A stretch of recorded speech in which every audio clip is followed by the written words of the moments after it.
Also es geht tatsächlich wieder mal los und weiter. Bei uns hier im Titisee ist gerade Hochdruckgebiet. Man merkt es an der quirligen Stimmung. Die Sonne scheint und der See ist spiegelglatt, ohne ein Lüftchen. Man kann den ganzen Schwarzwald drin gespiegelt sehen.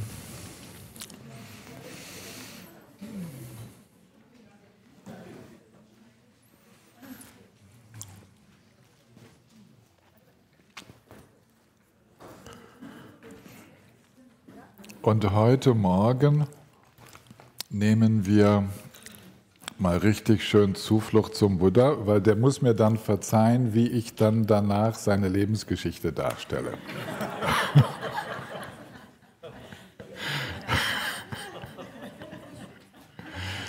Ihr wisst ja, das erste Wort von unserem tibetischen Sangye heißt Buddha. Ne? Damit fängt immer alles an. Ne? Sangye und das nächste Wort Chö ist Dharma. Sangye, Chö, dann Tsuk. Tsuk ist die Gemeinschaft. Ja? Tsogi-Chuk heißt die höchste Gemeinschaft. Das sind die ersten 3 Worte dieser tibetischen Rezitation. Und die muss ich heute alle um Verzeihung bitten, schon mal im Vor.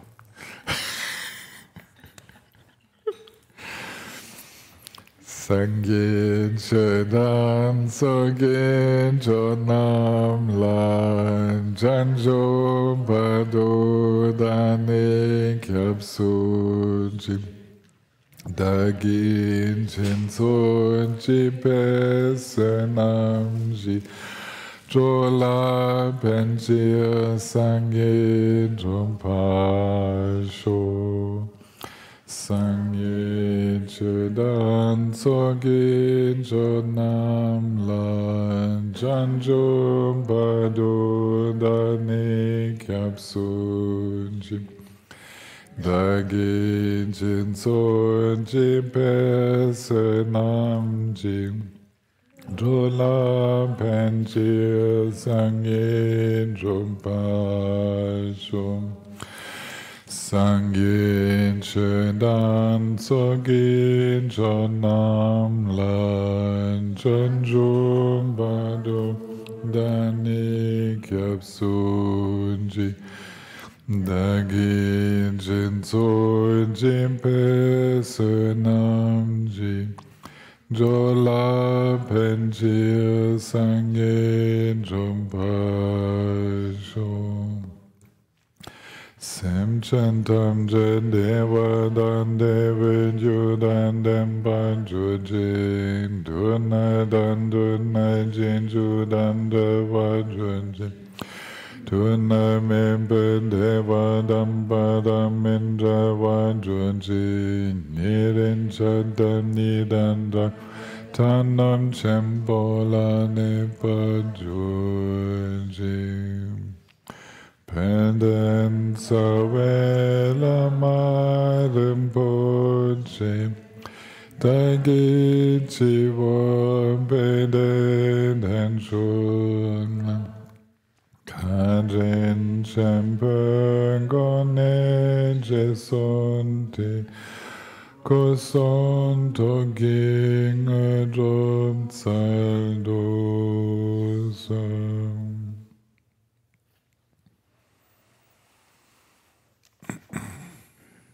Ja, herzlich willkommen, auch ihr, die ihr aus der Entfernung dabei seid. Herzlich willkommen wieder zu dieser Unterweisung. Ist ja schon toll, dass wir es schaffen, an einem Sonntagvormittag, wo es so schön draußen ist, hier in der Halle zu sitzen. Ist eigentlich schon fast eine Unverschämtheit, dass wir das überhaupt versuchen. Aber es gibt einen guten Grund, weil wir nicht so oft Gelegenheit haben, im selben Saal zu sein. Und deswegen nutzen wir das. Und ihr habt es im Skript gesehen, ich bin beim 8. Thema von dieser Woche. Und das ist die Lebensgeschichte von Buddha Shakyamuni. Und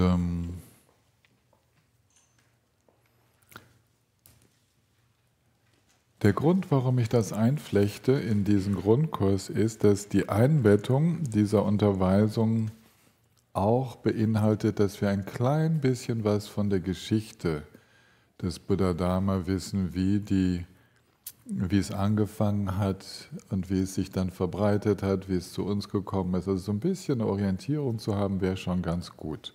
Weil das ist nicht einfach vom Himmel gefallen. Nicht? Da haben ja ganz viele mitgewirkt, dass das bis zu uns gekommen ist. Und die Geschichte beginnt natürlich beim dem, was man so da sagt, der Gründer, der hat ja nichts gegründet, der hat nur was rausgefunden und es mit uns geteilt. Ja, also, aber was man so den Religionsstifter nennt, der würde sich im Grab umdrehen, wenn er hören würde, dass man ihn als Religionsstifter bezeichnet, weil das war sicherlich nicht sein Anliegen. Sein Anliegen war, alle Religionen hinter sich zu lassen. Und ich selbst habe mir mal die Mühe gemacht, das war eine Zeit, in der ich mich intensiv mit dem Leben Buddhas beschäftigt habe und bin alle Quellen so durchgegangen. Im tibetischen Buddhismus ist es vor allen Dingen Taranatha als wirklich sehr berühmter Historiker, der alles damals zusammensuchte, was die Tibeter über den Buddha so zusammengetragen hatten. Und ich habe eigentlich alles gelesen, was mir dazu in die Finger kam, auch aus dem Pali-Buddhismus. Und ein sehr schönes Werk, was ich euch empfehlen kann, ist das Buch von Thich Nhat Hanh, wie Siddhartha zum Buddha wurde. Und Thich Nhat Hanh, der ja, man könnte ihn fast einen Romancier nennen, der ein toller Geschichtenerzähler war, hat sich auch die Freiheit genommen, einfach die Geschichte des Buddhas so zu erzählen, dass er all die wichtigen Unterweisungen darin einbauen konnte. Also er hat eigentlich die Geschichte, die Lebensgeschichte des Buddhas genommen, um vor allen Dingen die Lehren, die buddhistischen Lehren da am Beispiel des Buddhas rüberzubringen und wann er unter welchen Bedingungen diese Unterweisungen anderen weitergab. Und ich habe mir auch dann damals das zusammengeschrieben. Ich habe in dem großen Weg des Erwachens, diesem Lojong-Sammelband, da gibt es hinten drin eine Biografie von Buddha Shakyamuni, die ich damals geschrieben habe. Das ist also alles schon auf dem Papier. Ne? Das könnt ihr sehen.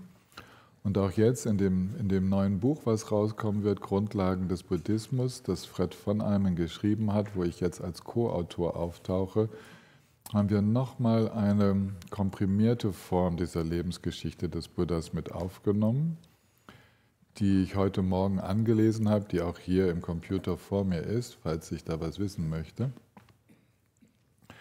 Die wird also auch in 1-2 Monaten für euch zur Verfügung stehen. Und als ich so heute durch den Wald marschierte, da kam von Saik rübergelaufen, hier nach Titisee. Und da tauchte eine Inspiration auf, wie kann ich euch denn den Buddha und dessen Lebensgeschichte nahebringen, ohne einfach wieder alles zu wiederholen, was ohnehin schon geschrieben ist. Ja, das war so die Idee. Und erstmal möchte ich euch ganz persönlich und privat wissen lassen, dass ich einfach ein großer Fan vom Buddha bin. Ja, ich meine, das ist offenkundig und das hat schon in meiner Schulzeit angefangen. Ich hatte ja dieses enorme Glück, dass mich, als ich aus den USA zurückkam, dass ich einfach abgeneigt war, auf ein normales deutsches Gymnasium zu gehen. Und es gab in Freiburg ein Versuchsgymnasium, das Kepler-Gymnasium, das zu den 10 Gymnasien in Baden-Württemberg gehörte, die die Oberstufenreform ausprobierten, die noch nicht eingeführt war. Und als ich da ein Vorstellungsgespräch hatte, hörte ich, dass es da einen Lehrer gibt, einen evangelischen Religionslehrer, der das Thema Weltreligionen anbietet. Und dieser Herr Fastnacht, der hat persönlich das Unterrichtsmaterial geschrieben für Baden-Württemberg über den Islam, über den Hinduismus, über den Buddhismus und über antireligiöse Strömungen wie die Kommunenbewegung in Berlin und so weiter. Das war das 4. Semester.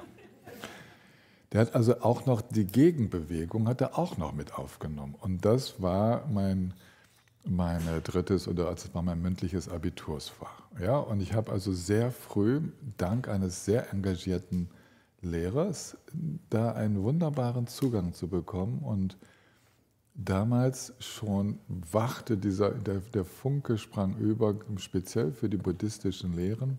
Ich wurde da auch im Abitur dann drüber geprüft. Ich kriegte einen Text von Nagarjuna vorgelegt.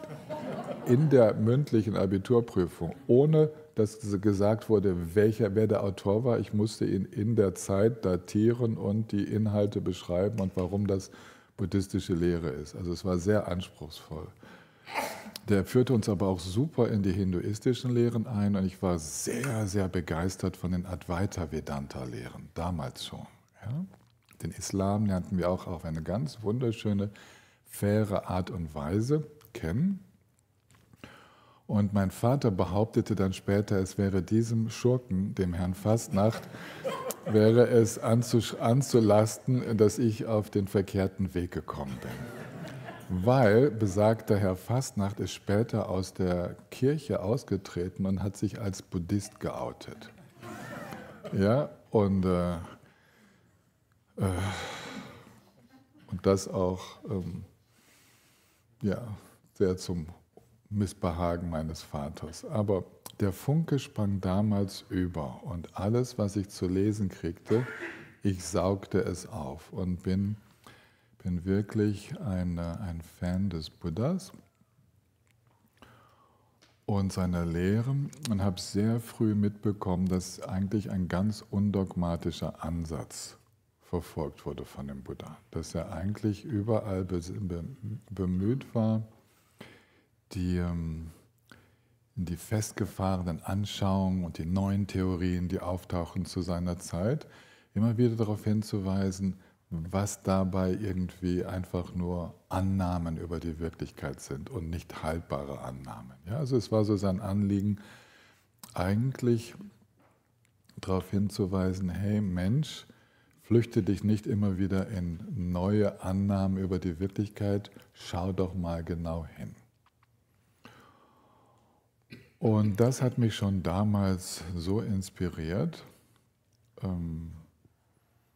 dass ich mich bei der Verweigerung da vor der Jury, die dann entschied, ob ich Zivildienst machen konnte oder nicht, habe ich als Buddhist verweigert, obwohl ich noch nie einem buddhistischen Lehrer begegnet war.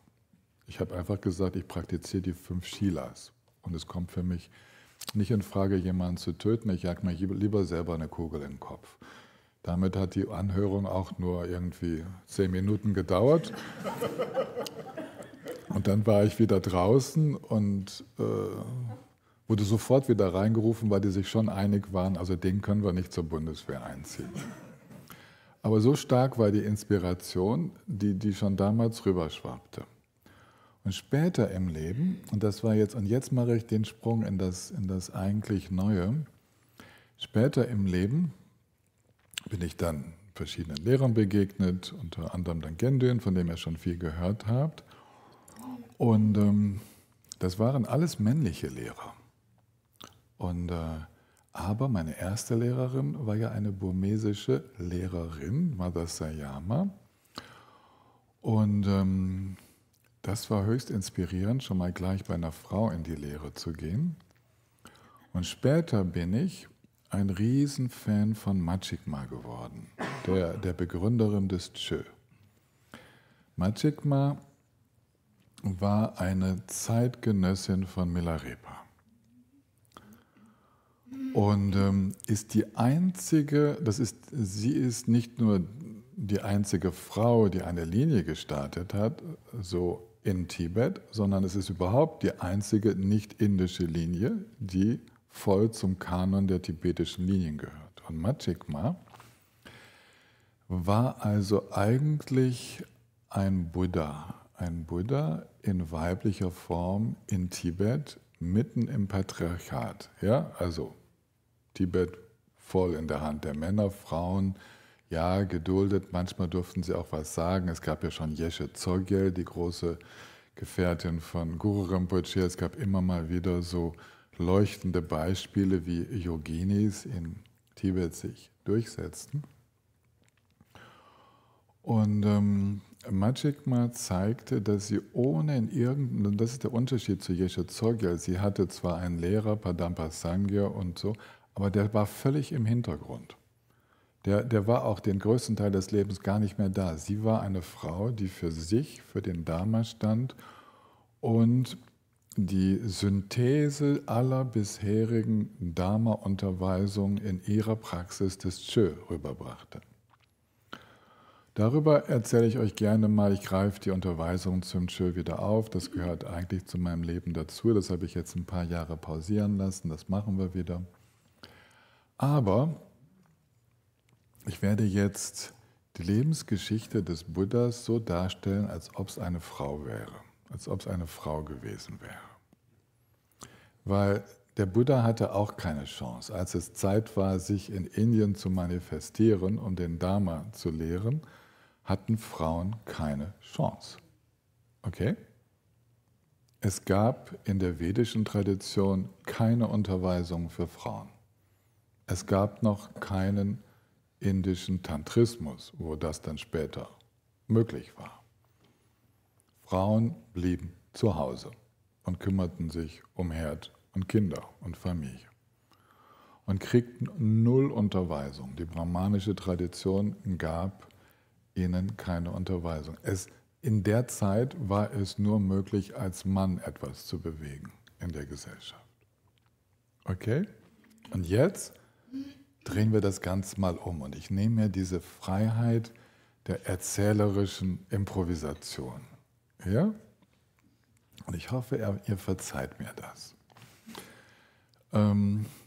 Ich spreche nämlich zu euch aus einer Perspektive über das, was Buddha ist, nicht wer Buddha ist, sondern was Buddha ist, wie ich sie von Genyen Rinpoche erklärt bekommen habe und wie ich es dann bei Düdzom Rinpoche wiedergefunden habe. Düdzom Rinpoche war Leiter der Nyingma-Schule, der große Nyingma-Meister und hat ein Riesenkompendium, eine Enzyklopädie verfasst über die Geschichte der Nyingma-Linie und die beginnt auch mit dem Buddha. Und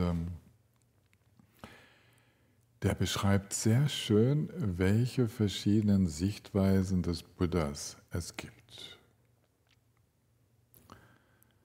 Man kann ihn oder sie als Vorbild sehen, als sehr, sehr weit entwickelten Menschen unter Menschen.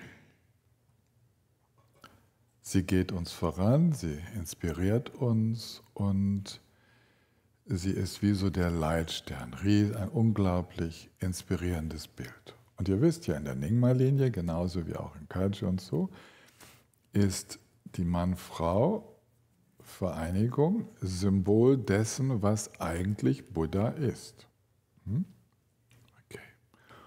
Und die Sicht im normalen Theravada-Buddhismus, im Pali-Buddhismus, ist so, dass der Buddha unendlich viele Vorleben gehabt hat, in denen er eine positive Kraft aufgebaut hat, diese Verdienste, als Bodhisattva schon unterwegs war, aber noch nicht den Durchbruch erzielt hatte, sondern der Durchbruch gelang ihm erst aufgrund dieser unglaublichen heilsamen, positiven Kraft, die er aufgebaut hatte, in diesem Leben als Siddhartha Gautama. Ja. Und dass er so viele Vorleben hatte, wo er sich schon für das Wohl der Lebewesen einsetzte, gab ihm dann die Kraft, ohne dass ihm jemand den schlussendlichen Weg zeigte, diesen Weg selbstständig zu finden. Das ist so die Normalsicht.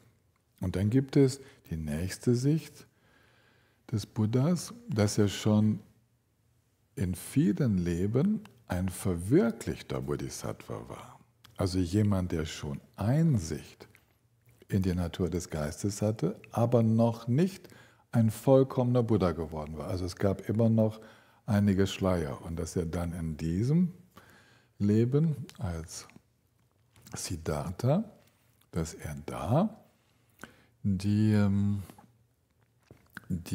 letzten Schleier auch noch auflöste und in dieser 7-wöchigen Meditation unter dem Bodhi-Baum dann endgültig ins vollkommene Erwachen kam. Also schon vorher Realisation, aber jetzt dann die vollkommene und nicht den ganzen Weg in diesem Leben.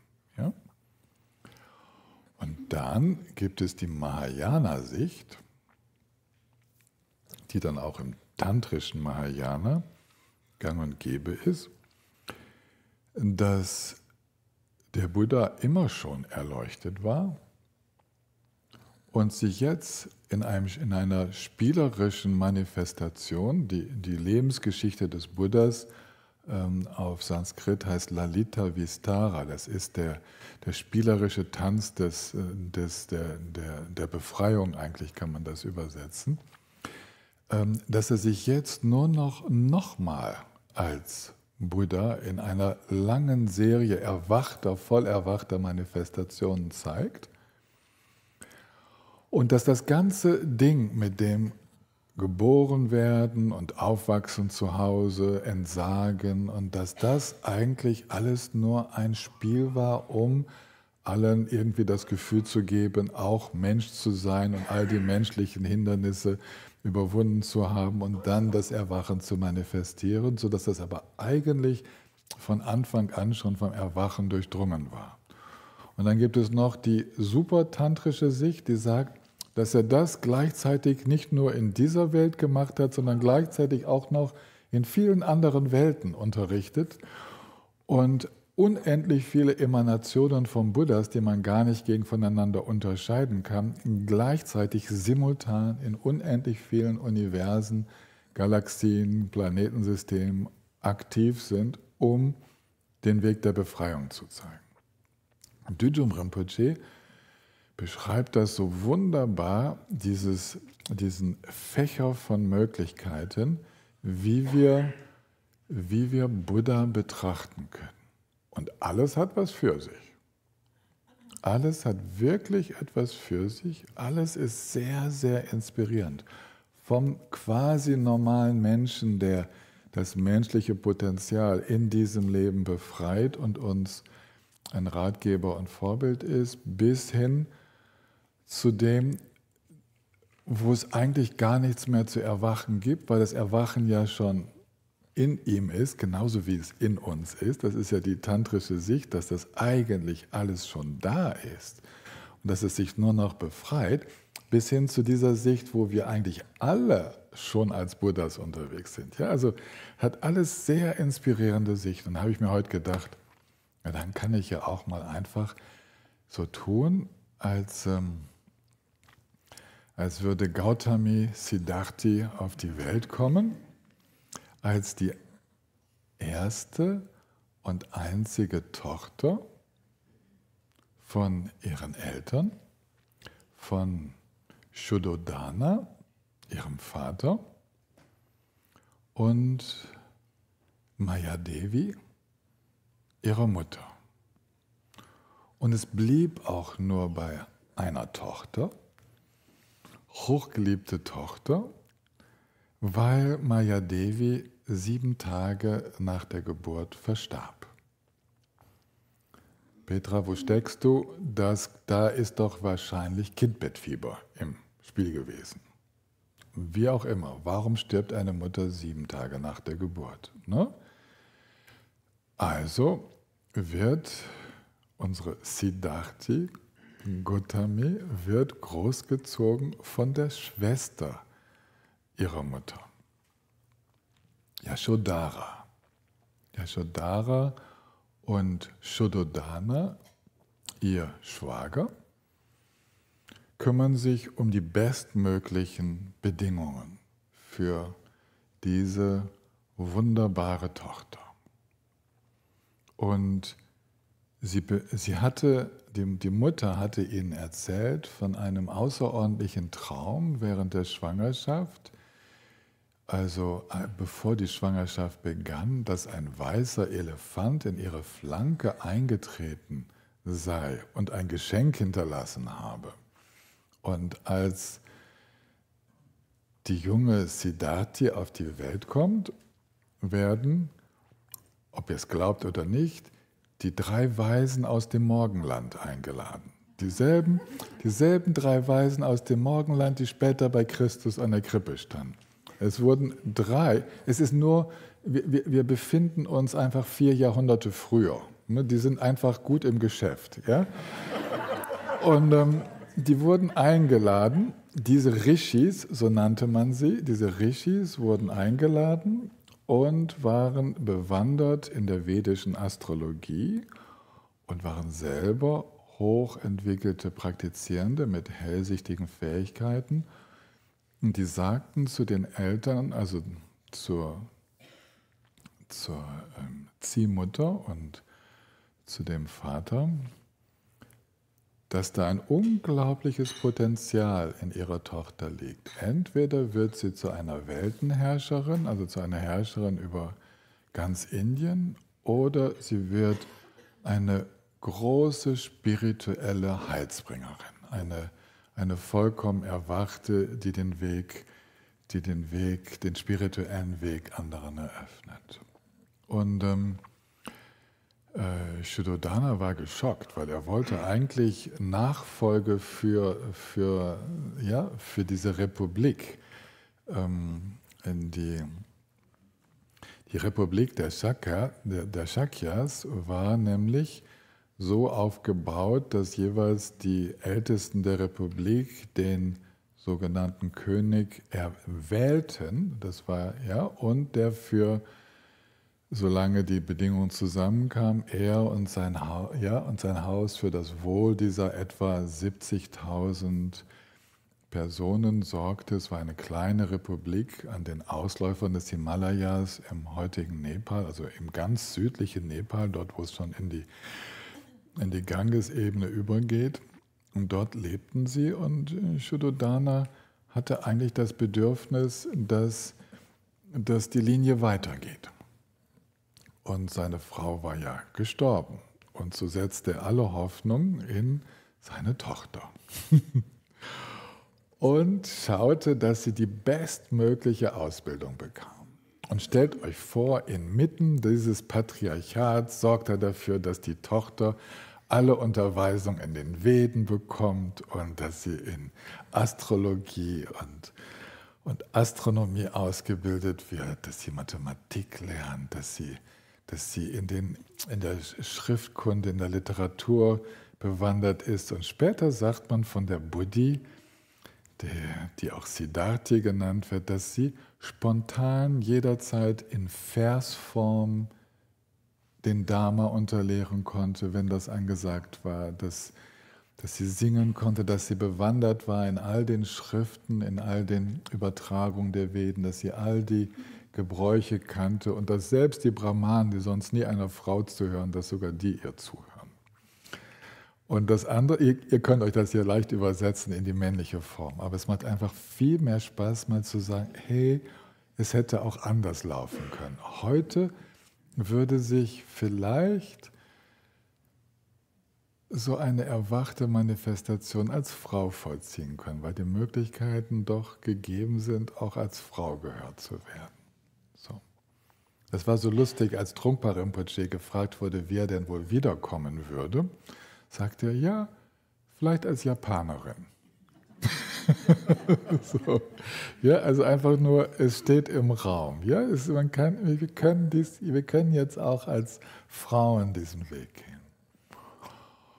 Und Shuddhodana möchte also seine Tochter davor bewahren, allzu starke spirituelle Neigungen zu entwickeln und hält alles Leid von ihr fern. Ja? Hält alles, was so spirituelle Regungen auslösen könnte, von ihr fern, verwöhnt sie und schaut, dass sie nicht zu viel rumreist, sondern im Palast alles bekommt, was der es ihr gut tut und kann schon, merkt, dass seine Tochter ihm sehr zugeneigt ist und auch gewillt ist, sogar dann zu heiraten. Und ja, die Heirat findet statt und jetzt müsst ihr euch vorstellen, es wird ein Sohn geboren. Ja? Der heißt Rahula. Der ist später auch in die Gemeinschaft der Praktizierenden um den Buddha herum eingetreten. Genau wie die Ziehmutter Yashodhara und genau wie die eigentliche Frau des Buddhas dann auch Teil des Ordens wurde. 15 Jahre nachdem der Buddha begonnen hat zu lehren, sind die alle in den Orden eingetreten und das war auch der Beginn des Nonnenordens. Von da an sorgte der Buddha für Gleichberechtigung zwischen Männern und Frauen, so gut es damals ging. Jetzt aber zurück zu der Geschichte. Es war nicht möglich, die Tochter von den ganz normalen Gegebenheiten des Lebens fernzuhalten. Es kam doch zu Begegnungen mit Krankheit, mit Alter und mit Tod.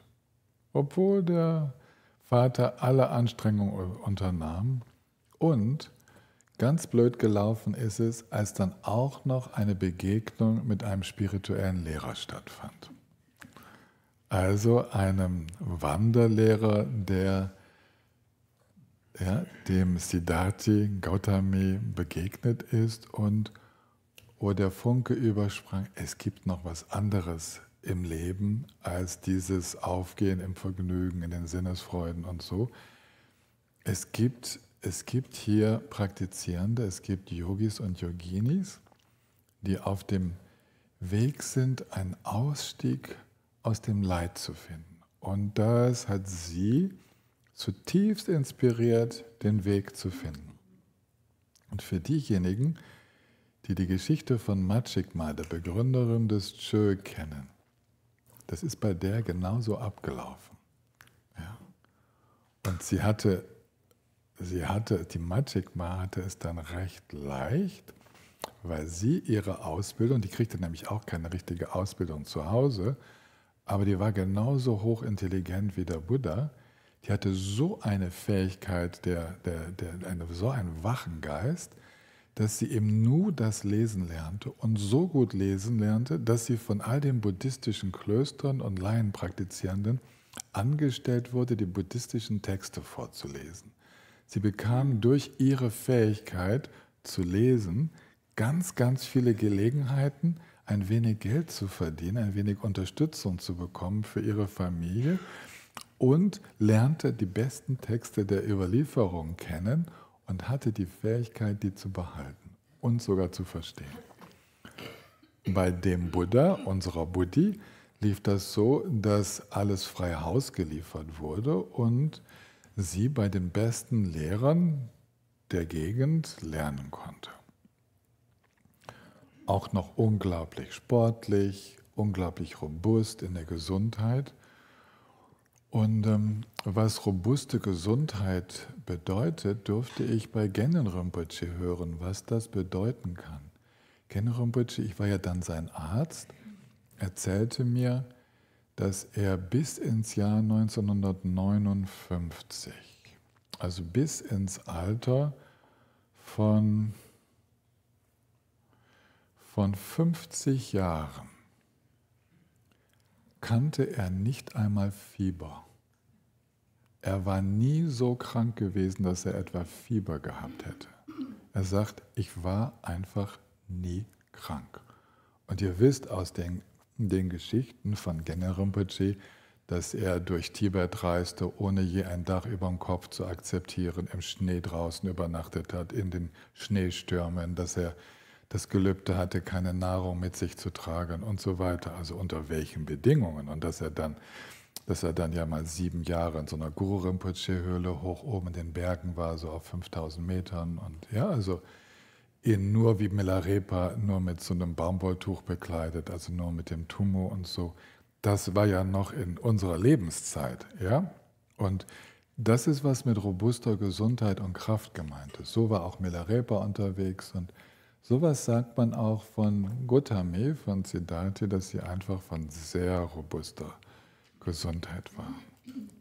Aber das Herz war ganz offen, ganz, ganz offen und ihr entging nicht um sie herum die Zeichen von Krankheit, Alter und Tod und wie viel Leid die Menschen durchmachten.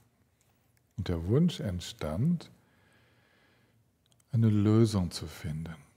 Und ihr könnt euch vorstellen, wie schwer das für eine Mutter ist, ihr Kind zurückzulassen. Und tatsächlich hat sie das getan. Und auch wenn in der wirklichen Geschichte es ein Vater war, so war es vielleicht auch nicht einfach. Ja? Und sie zog in die Ferne.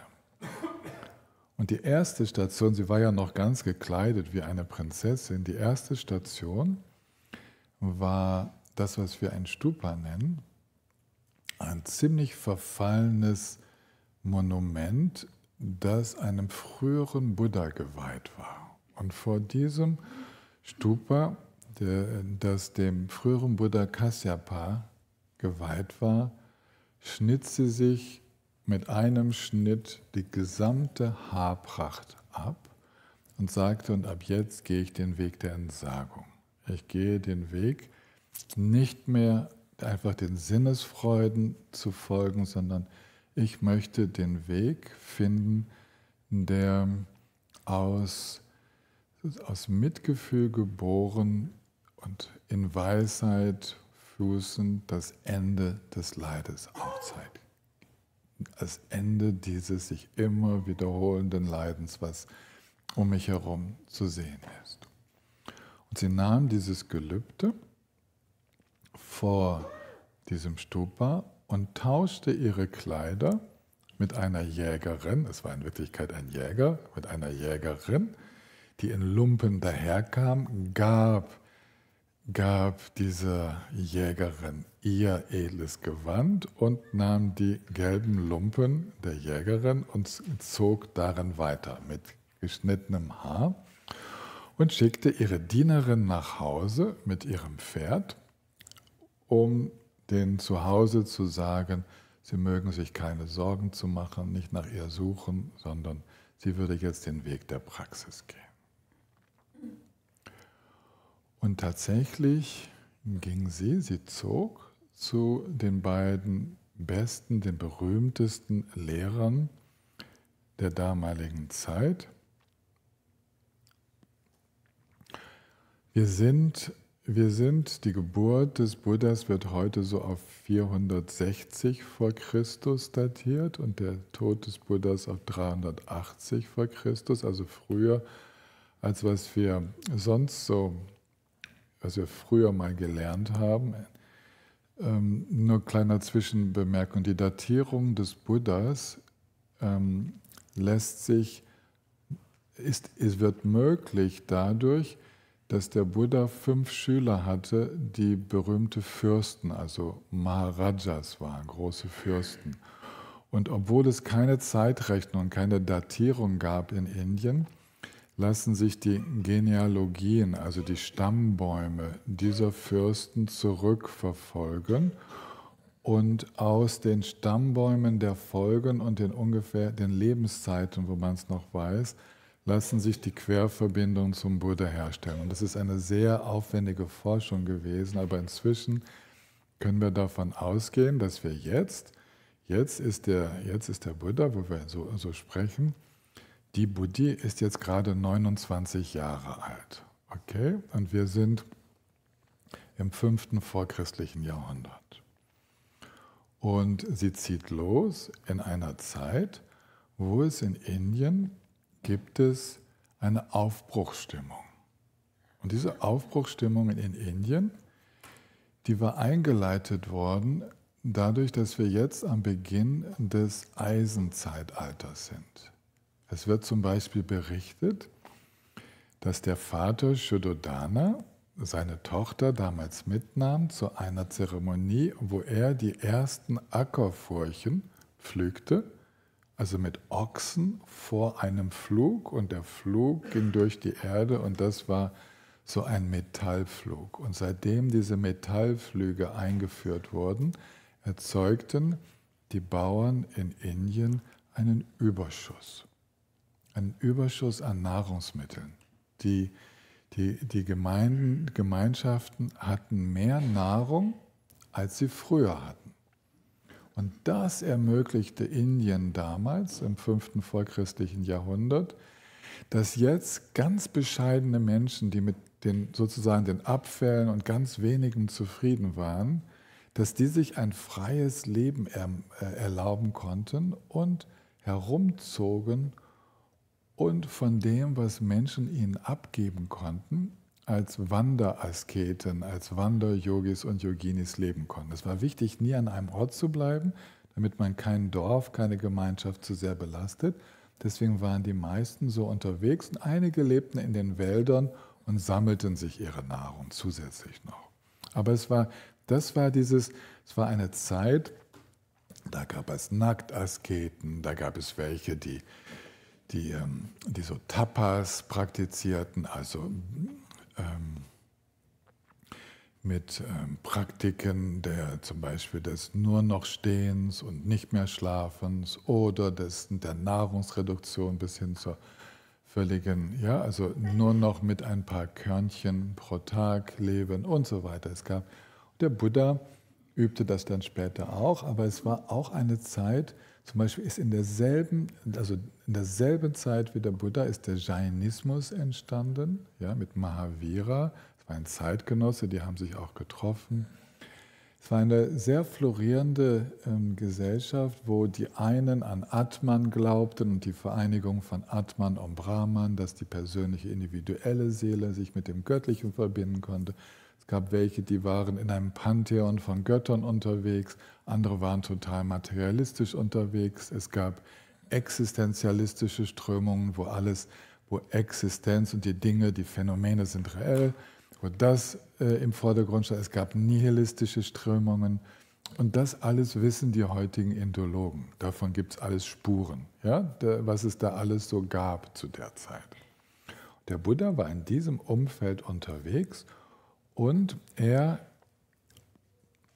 ging seinen Weg in Richtung auf zwei Lehrer, die in der Region Magadha die tiefe Meditation lehrten. Und zwar kennt man deren Namen. Das war Alara Kalama und Udaka Ramaputra. Und diese beiden Meister, die waren bekannt dafür, dass sie besonders tiefe Meditation lehrten. Heutzutage wissen wir, dass sie im 4. Dhyana unterwegs waren, und zwar in den formlosen Vertiefungen, die wir dann später manchmal als die Dhyanas 5 bis 8 nennen oder die Samapatis.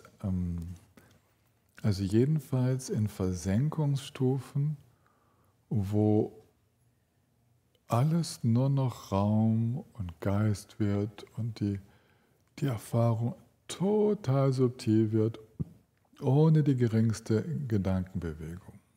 Und unsere Gotami meisterte diese Versenkungsstufen. Die tiefsten Versenkungsstufen, die die indische Welt kannte. Und das sind auch immer noch dieselben, die bis heute gelehrt werden in der indisch-hinduistischen Tradition. Und sie meisterte diese Versenkungsstufen mit einer großen Leichtigkeit und wurde sowohl vom ersten Lehrer, der ihr die 3. formlose Vertiefung zeigte, wie von ihrem zweiten Lehrer, der ihr die 4. formlose Versenkung zeigte. Von beiden wurde sie gebeten, doch zu bleiben und ihre Nachfolge anzutreten und die Schüler weiter zu betreuen. Und sie lehnte aber ab. Was aber passierte, sie lehnte ab, weil immer wenn sie aus den tiefen Meditationen herauskam, spürte sie, dass die Spuren der Ich-Bezogenheit, der Besorgtheit, dass subtile Formen von Leid und auch emotionale Muster immer noch vorhanden waren. Ja, dass die sich noch nicht aufgelöst hatten. Und deswegen war die Suche noch nicht zu Ende. Und als sie von dem zweiten Lehrer fortzog, also vom ersten Lehrer folgten ihr auch schon ein paar Schüler und vom zweiten Lehrer fortzog, da folgten ihr 5 Schüler, die den Weg vom ersten zum zweiten Lehrer und dann mit ihr weiterziehen wollten. Und unsere Gotami, Siddharthi, sagt, was kann ich jetzt noch üben? Und sie sagt, also irgendwie muss ich dieses Greifen, dieses Anhaften in mir, diese Ich-Bezogenheit, ich muss das irgendwie überwinden. Und das war der Weg der Tapas. Ja? Das war dieser Weg, wo sie sich dann über 6 Jahre am Ufer des Flusses Naranjani, im heutigen Bihar, darin übte, zum Beispiel die Luft so weit anzuhalten, also Vasenatmung, Kumbhaka, so weit zu vervollkommnen, dass sie das Gefühl hatte, jetzt tritt die Luft durch die Ohren und durch die Nase ein und auch durch die Poren der Haut, ohne dass geatmet wird. Das heißt, dass sie die Nahrungsaufnahme so weit reduziert hat, dass sie nur noch 1 Sesamkorn pro Tag oder 1 Sesamkorn sogar pro Woche zu sich genommen hat. Das heißt, dass sie Wochen und Monate lang auf einem Bein, mit einem Bein hochgezogen, angelegt an den Oberschenkel, auf einem Bein stehend, in der Sonne stand, ohne irgendwie sich auch nur zu rühren, im tiefen Samadhi. Und immer mit dem Wunsch, diese Kräfte, die wurden damals Mara genannt, diese Kräfte, die das Leid verursachen, in sich wirklich aufzulösen. Und sie ging den Weg bis zur völligen Entkräftung. Und die 5 anderen Wanderasketen um sie herum folgten ihrem Vorbild so gut sie konnten, hatten nicht ganz dieselbe Kraft der Entsagung und konnten nicht ganz dieselben Übungen meistern, aber waren voller Verehrung und sie waren so eine zusammengeschweißte Praxisgemeinschaft, waren 6 Praktizierende unterwegs. Wir können uns vorstellen, dass es auch Frauen gewesen wären. Ja? Warum nicht? Warum nicht? Könnten Yoginis gewesen sein. Und bei eines Tages, okay, das ist halt am Ende dieser 6 Jahre, da erinnert sich Gotami an diese Situation, wo Shuddhodana, ihr Vater, sie mitgenommen hatte und als Kind, vielleicht war sie 6, 7 Jahre alt, unter einem Baum abgesetzt hatte, einem Rosenapfelbaum, wie es heißt. Sie erinnerte sich an den Baum, während er diese Zeremonie ausführte des Pflügens der ersten Furchen zu Beginn der Pflanzensaison. Ja? Und diese Zeremonie dauerte lange und das abgesetzte Mädchen im Schatten des Baumes fiel offenbar in einen ganz natürlichen Geisteszustand, an den sich die jetzt 35-Jährige erinnert und bemerkt, wow, was ist denn damals passiert? Als ich damals wieder zu Sinnen kam, war die Sonne so weitergewandert, ich muss irgendwie 5, 6 Stunden oder noch länger völlig natürlich in dieser Weite des Geistes gewesen sein, ohne jegliche Anstrengung. Es muss eine Erfahrung des spontanen Erwachens gewesen sein, den die Kleine damals hatte, aufgrund ihrer Buddha-Natur und aufgrund ihrer früheren Praxis in früheren Leben. Und jetzt erinnerte sie sich daran. Und das nach all den Anstrengungen ist jetzt der Wegweiser, okay, ich muss es genauso entspannt versuchen wie damals. Das ist der Weg. Und sie erlaubt sich, ein Bad zu nehmen, wird dabei bewusstlos, ertrinkt zum Glück nicht, bricht am Ufer des Flusses Naranjani zusammen, kommt wieder zu Sinnen, es kommt ein Mädel vorbei, das ihr Joghurt anbietet, weil sie gerade auf dem Weg in ihr Dorf war. Sie nimmt von diesem Hirtenmädchen, nimmt sie Joghurt an, nährt sich ein bisschen. Es geht wie ein Strom der Energie durch sie hindurch, weil sie wieder etwas Nahrung zu sich nimmt. Dann kommt ein Hirtenjunge vorbei, der gerade Gras geschnitten hatte, dieses Kusha-Gras, aus dem in Indien immer noch die Besen hergestellt werden. Und sie akzeptiert ein großes Bündel Kusha-Gras und setzt sich nahe bei unter einen Bodhi-Baum, wie wir heute sagen, aus der Ficus, aus der Feigenbaumfamilie, in den Schatten auf dieses Kusha-Gras und lässt sich von da an täglich von dem Mädchen mit etwas Joghurt versorgen. Und setzt sich unter diesem Baum und sagt, und jetzt gibt es nur noch einen Weg. Jetzt gibt es nur noch den Weg, ganz entspannt und voller Vertrauen in das, was ich schon mal erlebt habe, damals als Mädchen. Darin zu vertrauen und den Weg so zu gehen. Und natürlich gibt es verschiedene Darstellungen dieser Meditation unter dem Feigenbaum. Das ist das heutige Bodh Gaya in dem damaligen Dorf Uruvilva, so hieß das Dorf damals. Heute heißt es halt Bodh Gaya, der Ort des Erwachens. Aber in diesem Dorf hält sie sich also, in der Nähe dieses Dorfes, hält sie sich unter diesem Feigenbaum auf. Und vermutlich waren es etwa 7 Wochen, die sie dort meditiert und eine Erkenntnis nach der anderen purzelt. Und sie erlebt dort unter dem Baum die ganzen Versuchungen, nochmal die Versuchung mit Anstrengung zu meditieren, die Versuchung durch Wut und Ärger und Angst. Und man stellt das dar als die Maras, die sie alle angefallen haben. Und die Maras kommen in verführerischer Gestalt, in angsteinflößender Gestalt, mit dem Versuch, Hass und Ärger in ihr zu stimulieren, mit dem Versuch, sie ohnmächtig zu machen, also bewusstlos auszusteigen aus dem Gewahrsein. Weil es heißt so in der Legende, die Kräfte des Unwissens, die im Universum, waren höchst besorgt. Hier ist eine kurz davor, den Durchbruch zu schaffen. Ja? Und haben nochmal alles aufgeboten, um sie davon abzuhalten. Ein Symbol für unsere inneren Kräfte, die Angst haben, dass wir irgendwie plötzlich frei werden. Das gefällt nicht unserer Opferrolle, diesem Mustern Opfer zu sein, gefällt das nicht.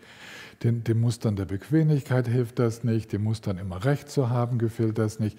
Diese ganzen Muster, mit denen wir unterwegs sind, denen gefällt das einfach nicht, irgendwie arbeitslos zu werden. Ja?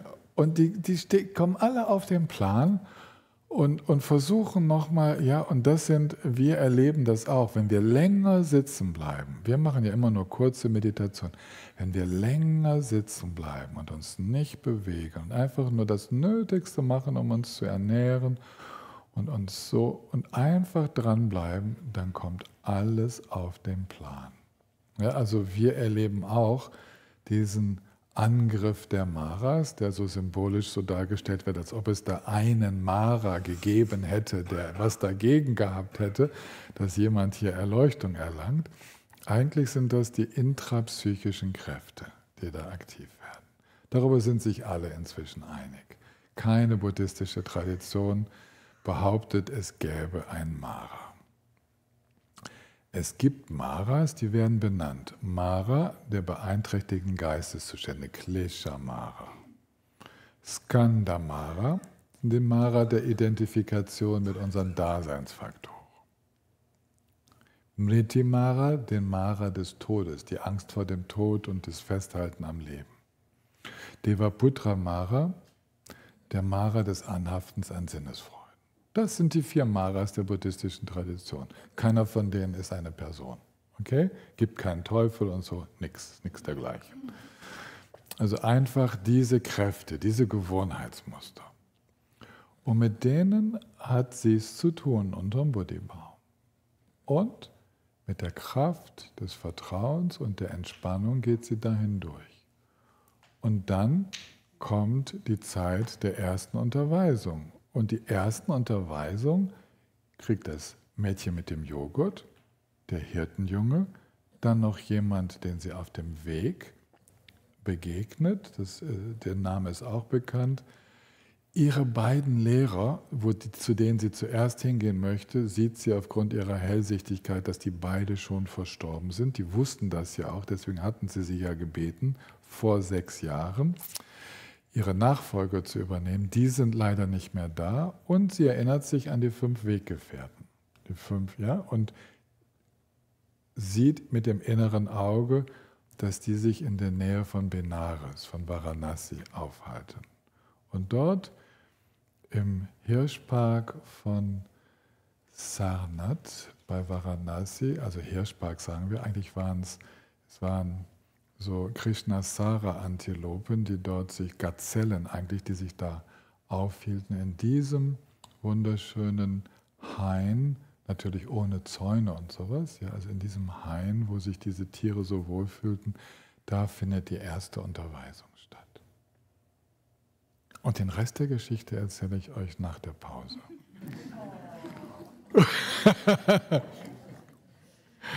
Also. Wir machen jetzt unsere üblichen 20 Minuten Pause, weil kürzer geht's einfach nicht.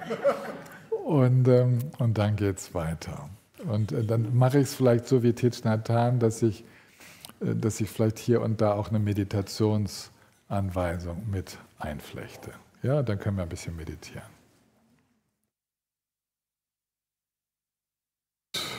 Es geht gleich weiter. Aber die Sonne ist stärker als der Ruf des Lamas aus der Ferne.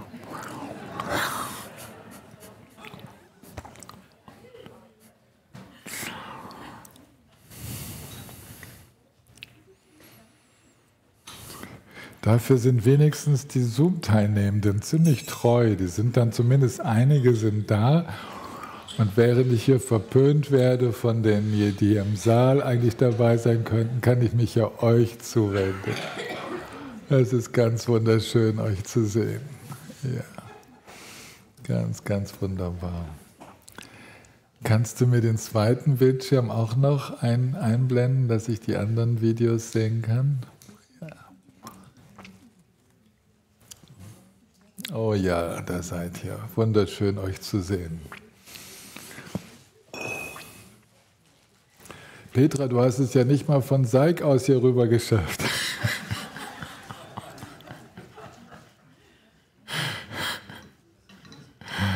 Alles gut, alles gut. Hi Poppy. Ja, Grüße nach Thessaloniki bedeutet das. Ihr kennt natürlich jetzt selber nicht all die verschiedenen Teilnehmer. Es ist schön, euch zu sehen. Ganz, ganz liebe Grüße.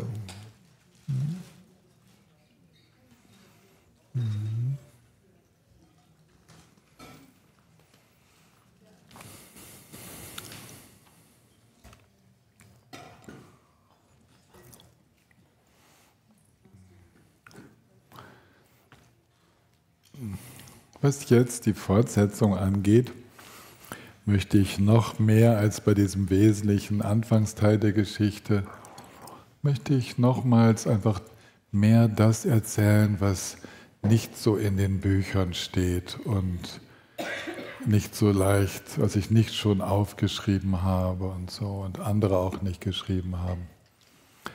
Eben heute Morgen, als ich so durch den Wald ging, kontemplierte ich so die verschiedenen buddhistischen Traditionen, was uns verbindet, auch angesichts jetzt der Unterweisung des Buddhas. Und da kam mir das so vor, als würde das, was wir so die Pali-Lehrreden nennen, ja, also die Lehrreden des Buddhas, wie man heißt, dass das die Ältesten seien, ist völlig egal, ob es die Ältesten sind oder nicht, aber die kamen mir so vor wie ein virtuos gespieltes Einzelinstrument. Ja?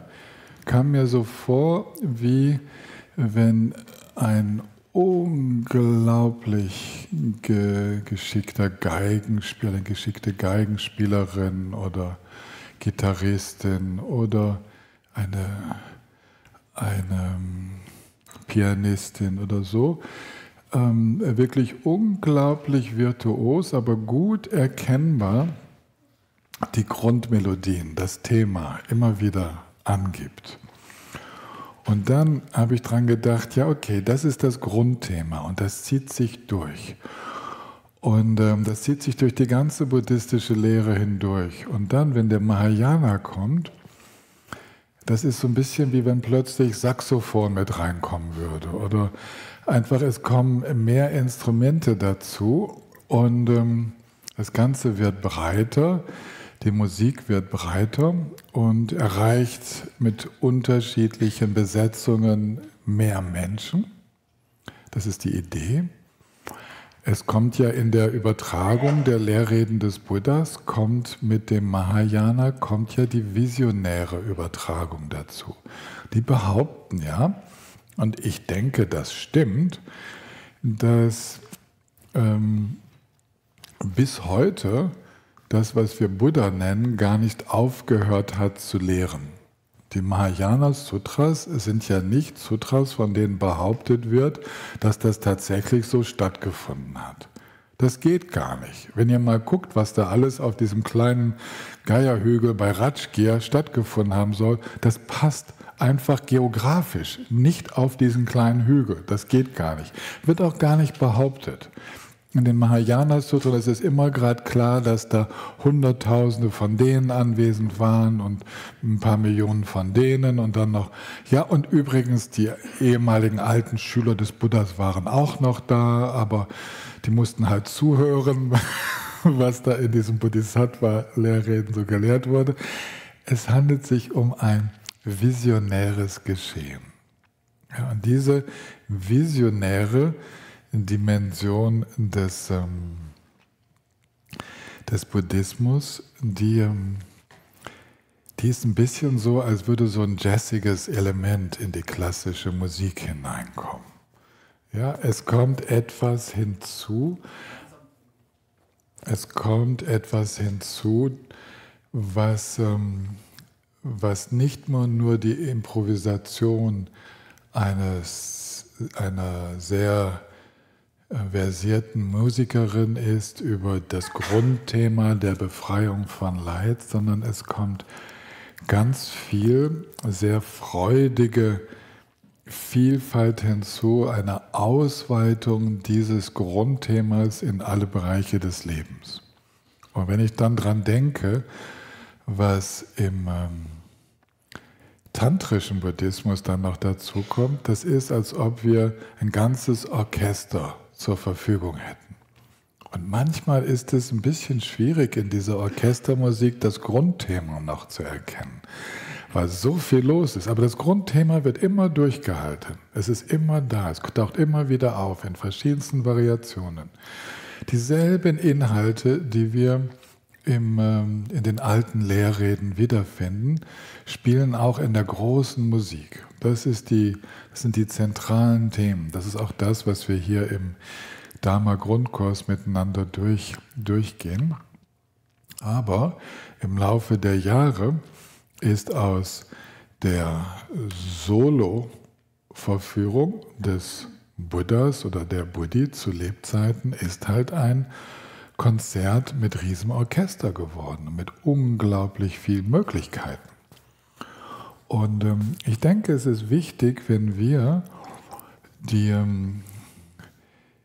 Qualitäten der Solisten wertschätzen, die Qualität des gesamten Konzertes, all dieser verschiedenen Dharma-Richtungen auf dem Planeten oder von mir aus auch in allen Universen, dass wir das wertschätzen, aber nie vergessen, um welche Grundthemen es eigentlich geht, dass wir sie wiedererkennen, dass wir merken, es geht immer um das Auflösen von Dukkha. Es geht immer darum, wie alles in wechselseitiger Abhängigkeit dynamisch entsteht, sich weiterentwickelt, keine Substanz hat. Es geht immer um das Auflösen von einengenden Grundeinnahmen über eine vermeintlich solide Existenz, einen vermeintlich realen Tod. Und es geht immer um diese Grundthemen. Und es geht um das Grundthema von Liebe und Mitgefühl, wie sich Liebe und Mitgefühl anstrengungslos manifestieren können zum Wohl aller. Das sind so die ganz großen Linien, die ganz großen Grundthemen, um die es immer geht. Und dann kann man das in verschiedenster Form, kann man das genießen. Manche mögen ja eher Kammermusik als ein Orchester und manche mögen es ein bisschen Heavy Metal und dafür ist Tantra sehr gut geeignet. Manche mögen mehr so die schweizerische Mundart. Und dann gibt es halt das. Es gibt es in so vielen Variationen, dass eigentlich für jeden Geschmack gesorgt ist. Die Grundthemen ziehen sich durch. Okay, das ist, worum es geht. Die Variationen sind so viele und die Freiheit ist da. Der sogenannte Gründer, die Gründerin hat die Erlaubnis gegeben, das Korsett der eigenen Unterweisungen zu verlassen, sobald wir am anderen Ufer ankommen und der Geist in der Befreiung aufgeht. Wir brauchen uns nicht an die Worte zu halten. Und für jemanden, der so völlig das Nicht-Selbst realisiert hat, wäre es, glaube ich, gar nicht schlimm, plötzlich eine weibliche Biografie angedichtet zu bekommen. Ja, überhaupt kein Thema. Geht ja auch so. Wäre vielleicht sowieso die erste Wahl gewesen. Ja, aber ging leider nicht, musste als Mann kommen. Naja, irgendwie durchschlagen in dieser patriarchalischen Gesellschaft und wie mühsam, aber trotzdem. Okay, jetzt lasst uns mal weitergehen in der Erzählung. Gotami trifft also ihre 5 Mitstreiterinnen, die so wie vorher weitergemacht haben. Und die sehen sie aus der Entfernung schon kommen und sagen, also nee, wenn die jetzt kommt, wir bleiben sitzen. Kein Respekt, die hat uns verlassen. Also wollen wir überhaupt erstmal gucken, warum die jetzt noch daherkommt. Ne? So schmählich hat sie uns verlassen. Und dann kommt Gotami näher und die erste von ihnen schafft es nicht mehr sitzen zu bleiben. Da geht so eine Ausstrahlung von Gotami aus und die zweite erhebt sich auch und zum Schluss erheben sich alle 5 und bieten ihr einen Platz an und sagen, hey, was ist denn mit dir passiert? Du wirkst ja völlig verändert, völlig verwandelt. Und Gotami beginnt zu teilen. Und das, was wir als die erste Unterweisung im Rehpark von Sanat kennen, wird jetzt immer als die Unterweisung über die 4 edlen Wahrheiten dargestellt. Es besteht aber berechtigter Zweifel, ob das wirklich so war. Eigentlich dürfte es anders gelaufen sein. Das dürfte eine spätere Zusammenfassung dieser langen Unterhaltung sein. Eine lange Unterhaltung, die da stattgefunden hat. Und wo Gotami wahrscheinlich so angefangen hat, und das machen wir jetzt auch, also wisst ihr, es ist endlich passiert. Es ist endlich geschehen. Sie fängt bei der 3. Wahrheit an, nicht bei der 1. Sie sagt, meine Gebete sind erhört worden. Kommt, lasst uns mal für einen Moment still werden. Lasst uns für einen Moment still werden. Ich danke euch für euren respektvollen Empfang. Ich weiß, dass ich euch wehgetan habe. Ich weiß, dass ihr nicht verstehen konntet, warum ich einen anderen Weg eingeschlagen habe. Aber er ist belohnt worden. Und ihr seid die Ersten, mit denen ich es teilen möchte. Schaut, lasst mal alle Anstrengungen sein. Ihr braucht gar nichts zu tun, damit euer eigener Geist klar ist. öffnet die Augen weit. Ihr braucht nicht mal die Augen zu schließen. Alles, was ihr wahrnehmt, ist ohne Substanz. Ihr braucht weder zu kämpfen, noch danach zu greifen. Es ist sowieso alles unbeständig.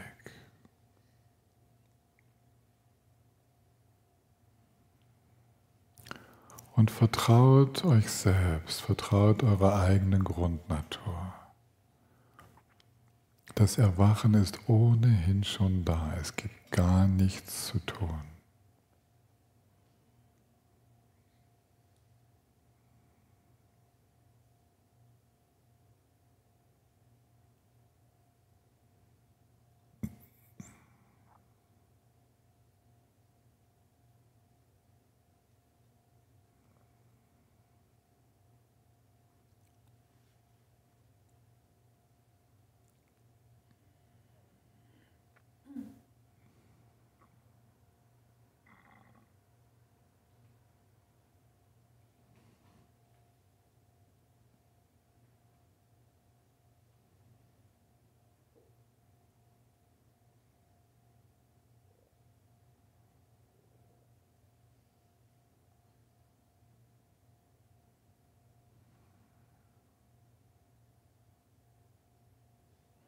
Und ihre Gefährtinnen bemerken, dass sie immer wieder auch Anstrengungen machen wollen. Und Gotami ermutigt sie, nein, nein, nein, nein, lasst es. Vertraut einfach eurer innewohnenden Natur. Es ist nicht nötig, den Geist zurechtzuweisen. Das befreit sich alles von selbst.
Und zwischendurch gibt es wieder etwas Bewegung.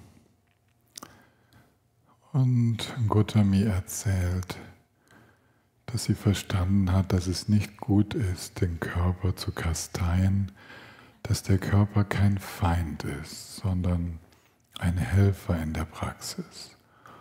Und dass es darum geht, einen mittleren Weg zu gehen, weder am Körper zu hängen, noch ihn zu verabscheuen, sondern ihn gut zu nähren, kräftig zu halten, ohne in das Haften an kulinarischen Genüssen oder Sinnesfreuden zu landen. Und wieder meditieren Sie, Sie richten es sich ein. Vielleicht können wir uns vorstellen, dass eine von den Mitpraktizierenden sich an einen Baum anlehnt und ermutigt wird von Gotami, ja, lehn dich an, genug der Anstrengung. So ging es mir damals auch, schon als Kind unter dem Baum, als mein Vater mich abgesetzt hat. Genau, vertraue dieser Anstrengungslosigkeit. Achte bloß darauf, dass du innerlich wach bleibst. Und mit dieser erneuten Instruktion des innerlich Wachbleibens und des Vertrauens meditieren Sie weiter.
Und als sie dann wieder sich austauschen, berichtet diejenige, die sich an den Baum gelehnt hat, dass ihr etwas Merkwürdiges passiert sei.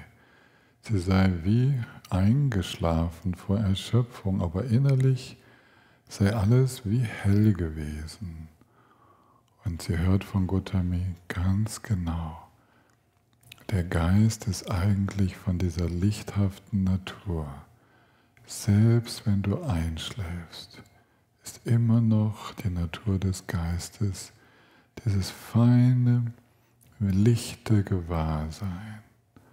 Es gibt auch dort keine Schatten.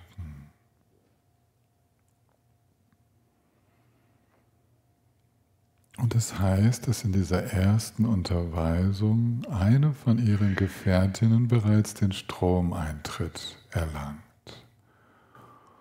Und die anderen folgen in den Tagen danach.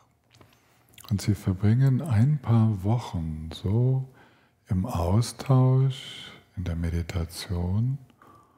Und alle von ihnen, alle 5, werden zu Arhatis, zu ganz befreiten Praktizierenden.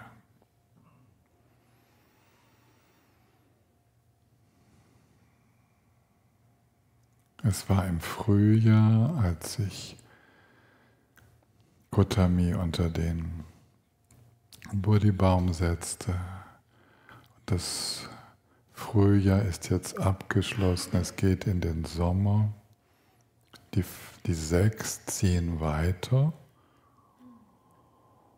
Und bevor die nächste Regenzeit beginnt, Regenzeit ist, glaube ich, irgendwie im September oder so in Indien,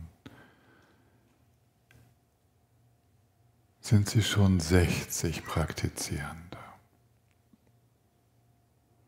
60 Praktizierende, alles Frauen, nur Frauen, Männer würden stören.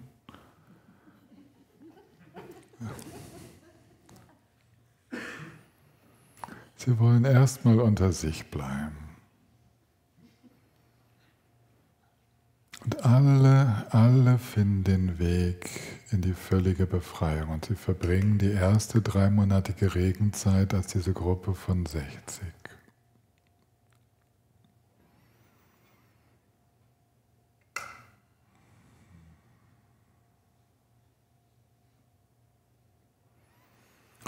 Und sie praktizieren die größte Zeit, gehen zwischendurch vormittags in die Dörfer mit einer Almosenschale. Und alle folgen dem, was Gotami gemacht hat, denn sie war nackt, als sie Erleuchtung erlangte. Sie hatte sich einfach auf einem nahegelegenen Leichenacker die Überreste von Leichen angezogen, so gelbe Lumpen. Und sie kleiden sich alle in diese gelben, zerrissenen Tücher, die sie sich irgendwie zusammennähen.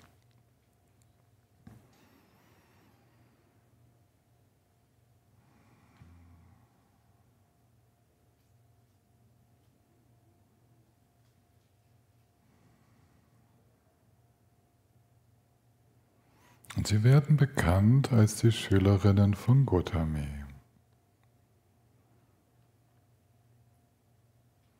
Und eigentlich meditieren sie die ganze Zeit. Sie haben erkannt, dass es nicht viel zu tun gibt.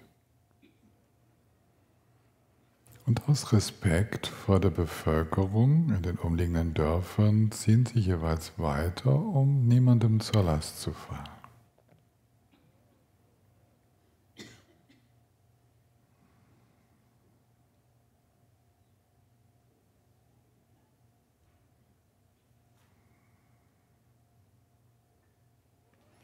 Und es entstehen dabei ganz wichtige Unterweisungen im Austausch zwischen ihnen. Das hatte Gotami alles sich nicht so, hätte sie sich gar nicht überlegen können. Als sie überlegte, ob sie überhaupt drüber sprechen soll, fand sie das eigentlich unmöglich, Worte zu finden. Aber weil ihr diese Fragen gestellt werden von ihren Mitstreiterinnen, mit ihren Freundinnen, sagt sie, ja, bisher haben wir so gedacht, dass das Atman in uns eins werden könnte mit dem Brahman, mit dem Göttlichen. Aber eigentlich ist es ja so, wenn ihr jetzt hineinschaut, ist es euch ja auch klar, dass es dieses Atman gar nicht zu finden gibt. Da ist ein waches, klares Gewahrsein. Da findet Wahrnehmen statt, Empfinden, Unterscheiden. Da sind gestaltende Kräfte aktiv. Verschiedenste Bewusstseinsinhalte werden erlebt. Aber nichts von all dem hat irgendwie Substanz. Eigentlich ist es nicht richtig, von Atman zu sprechen, als ob da etwas Stabiles wäre. Lasst es uns doch einfach mal Anatman, Anatta nennen, nicht selbst. Und in diesem Nicht-Selbst, wie ist denn das mit dem Göttlichen, wird sie gefragt. Ja, das mit dem Brahman, mit dem Göttlichen ist so, dass es schon in dieser Dynamik, in dieser offenen, dynamischen Weite, voller Mitgefühl, enthalten ist. Es braucht sich nicht extra noch zu vereinen, wir brauchen keine Einheit anzustreben. Es ist eine uranfängliche Einheit, die freigelegt wird.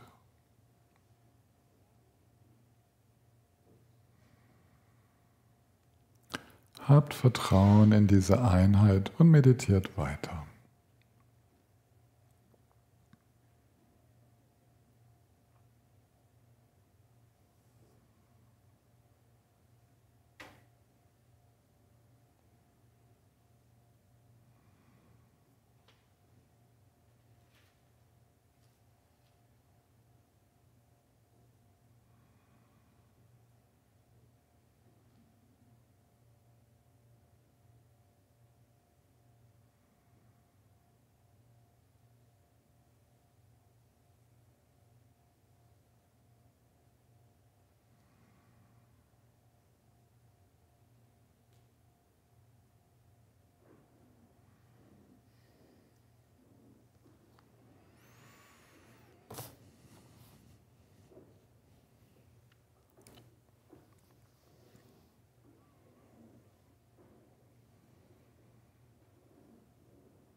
Und jetzt erzähle ich mal noch ein bisschen zusammenhängend, wie es dann weiterging. Nach dieser ersten Regenzeit, wo sie jetzt schon einige Monate Zeit hatten, sich auszutauschen, schickt Gautami ihre Gefährtinnen einzeln oder zu zweit in alle Richtungen. Sie bleiben nicht etwa zusammen. Alle sind aufgefordert, aus ihrer persönlichen Erfahrung des Erwachens heraus zu sprechen und möglichst in alle Richtungen zu gehen, zur Verfügung zu stehen. Und sie selbst zieht allein weiter in Richtung Magadha am südlichen Ganges, also weiter den Ganges runter Richtung Kalkutta.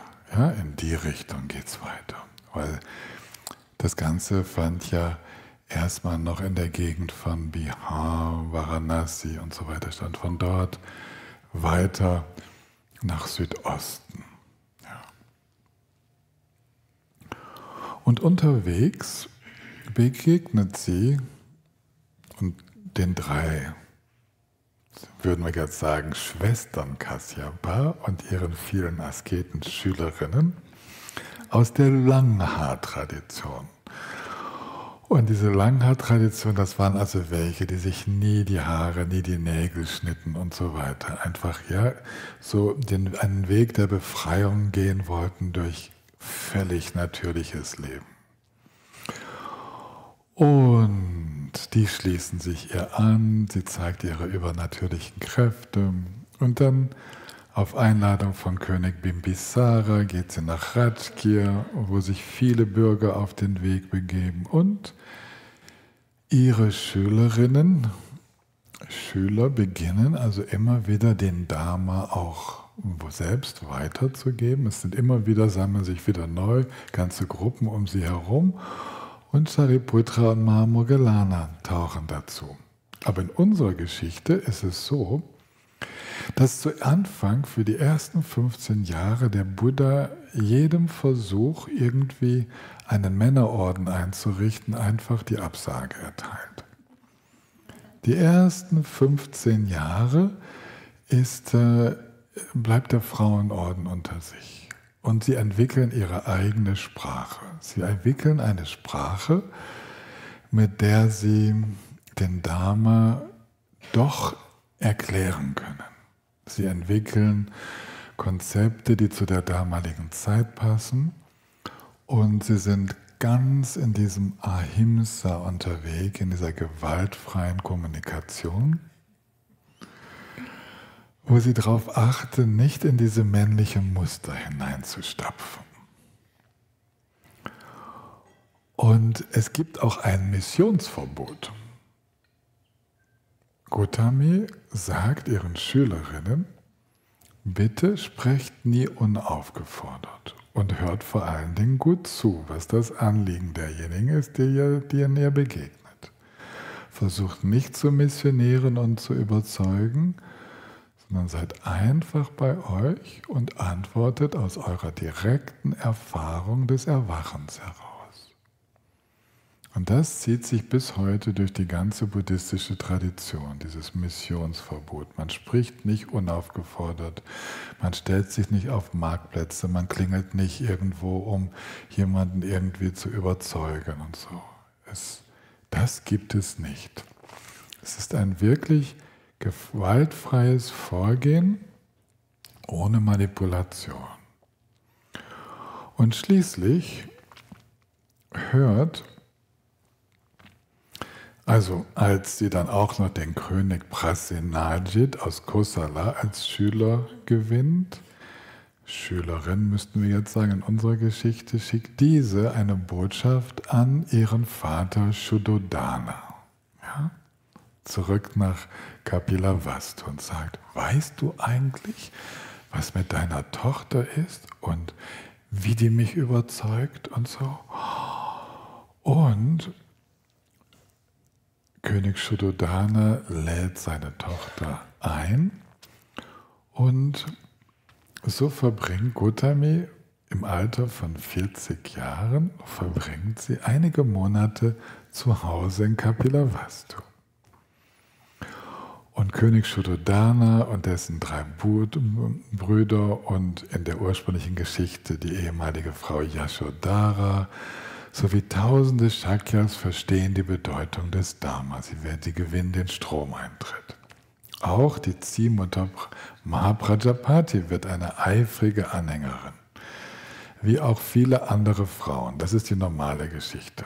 Wir müssen jetzt sagen, auch die Männer lassen sich allmählich überzeugen. Ja? Aber nur die Frauen werden erstmal, die Cousinen werden aufgenommen, die anderen müssen noch warten. In der Geschichte ist es genau umgekehrt. Und um die Geschichte kurz zu machen, die 50-jährige Gotami verbringt die 15. Regenzeit, also 10 Jahre später, erneut in Kapilavastu, denn ihr Vater liegt im Sterben. Shuddhodana bekommt letzte Unterweisungen und nach dem Tod ihres Mannes hat die Ziehmutter von Gotami, Mahaprajapati, nur noch den Wunsch, als Nonne den Dharma zu praktizieren. Okay, soweit die Geschichte. Stellen wir uns vor, das wäre ein Mann, also jetzt drängen die Männer so richtig rein. 15 Jahre unterrichtet Gotami schon, ohne sie aufgenommen zu haben. Sie haben Unterweisungen gekriegt, aber sie wurden nicht in den Orden aufgenommen. Und endlich, also da sagt sie nochmal Nein, weil sie denkt, diese Männer, die bringen nur Unheil über uns. Wenn wir die aufnehmen, ich weiß nicht, wie das gut gehen soll. Wahrscheinlich wird der Dharma ein paar Jahrhunderte kürzer wirken können und wird wahrscheinlich einfach mit viel Konflikten belastet sein. Und sie zieht von dannen, aber die lassen nicht locker und folgen ihr. Und schlussendlich, weil Gotami hat inzwischen eine Cousine, eine ganz junge Cousine als Begleiterin, heißt Anandi. Anandi ist so geneigt den Männern, dass sie sagt, überlegst dir doch nochmal, die sind doch so schlimm auch nicht. Die sollten doch auch eigentlich gleichberechtigt sein. Und du könntest die Männer doch ruhig auch mit Dharma-Unterweisung nicht nur versorgen, sondern sie als Gemeinschaft leben lassen. Und dann sagt Gotami schließlich, also gut, wie gehen wir das Risiko mal ein, die Männer auch dazu zu holen. Und gibt ihnen aber 3 zusätzliche Regeln. Die Männer müssen sich immer vor den Frauen verneigen. Also Mönche müssen sich vor den Nonnen verneigen und müssen ihrem Rat folgen und sie essen auch erst, nachdem die Nonnen gegessen haben. Es wird deutlich, oder? Es wird richtig deutlich, wenn man es so rum erzählt, was eigentlich sich abgespielt hat, oder? Es wird so deutlich und es ist so gut. Also gut, die Männer haben sich die Füße wund gelaufen. Sie kommen mit blutigen Füßen zum Buddha. Sie sind durch Entbehrung durchgegangen. Sie verbeugen sich vor der Gautami und sagen, bitte könntest du uns die Chance geben. Wir wollen dieses Leben nicht an die Wand fahren. Wir möchten wirklich den Dharma praktizieren. Und Gautami lässt sich erweichen und nimmt auch die Männer auf. Aber eben, sie müssen schon ein bisschen demütiger sein. Ja, dürfen nicht so stolz sein. Müssen immer schön auf die Frauen hören. Was dann übrigens im Tantra genauso dann gelehrt wird. Ja, im Tantra ist genau das dann Urton. Aber hier ist es jetzt die andersrum gedrehte Geschichte. Und es beginnt eine sehr schöne Zeit, wo natürlich Anandi eine besondere Funktion bekommt als Lehrerin für die Männer. Sie ist allerdings so hübsch und hat eine so schöne Stimme, dass sich die Männer reihenweise in sie verlieben, aber sie kommt damit zurecht. Sie schafft es, sie ist ja sehr ihrer Gautami zugetan und bleibt ständig an ihrer Seite und ist somit im Trocknen. Und die Männer entwickeln mit der Zeit auch völlige Verwirklichung und beginnen untereinander sich zu unterrichten und kommen immer wieder zum Buddha, immer wieder zur Buddhi, kommen immer wieder zur Gautami und zu Anandi und bekommen weitere Unterweisungen. Und so entsteht auch eine florierende Männersangha, die ihre Regenzeiten für sich verbringen und die möglichst unverstrickt von den Frauen ihren Weg gehen.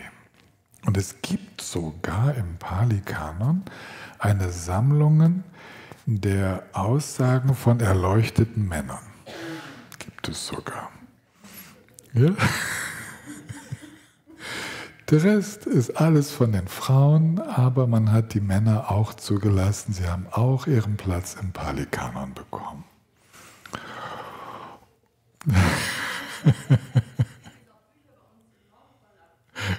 Komm mal nach vorne. Anja, komm nach vorne. Anja, mit Mikro, komm. Anja ist nämlich meine Vorgesetzte und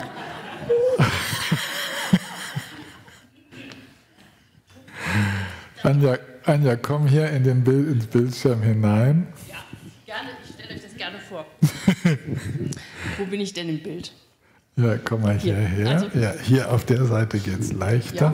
Ja. So, very proudly. Also wir sind sehr stolz, dass wir so fortschrittlich sind im Norbu Verlag. Wir können euch vorstellen, das gibt es schon etwas länger. Tibets weise Männer. Müsst ihr mal reingucken, ganz tolle Sammlung. Und jetzt auch sehr, sehr schön Männer in buddhistischen Traditionen.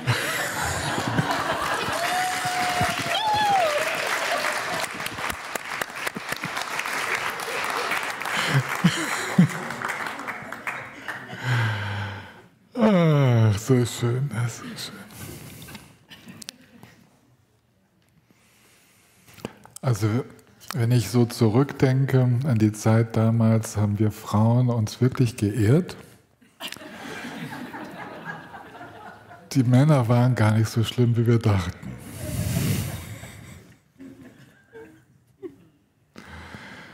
Es hat sich eine wunderbare Koexistenz und ein Miteinander ergeben.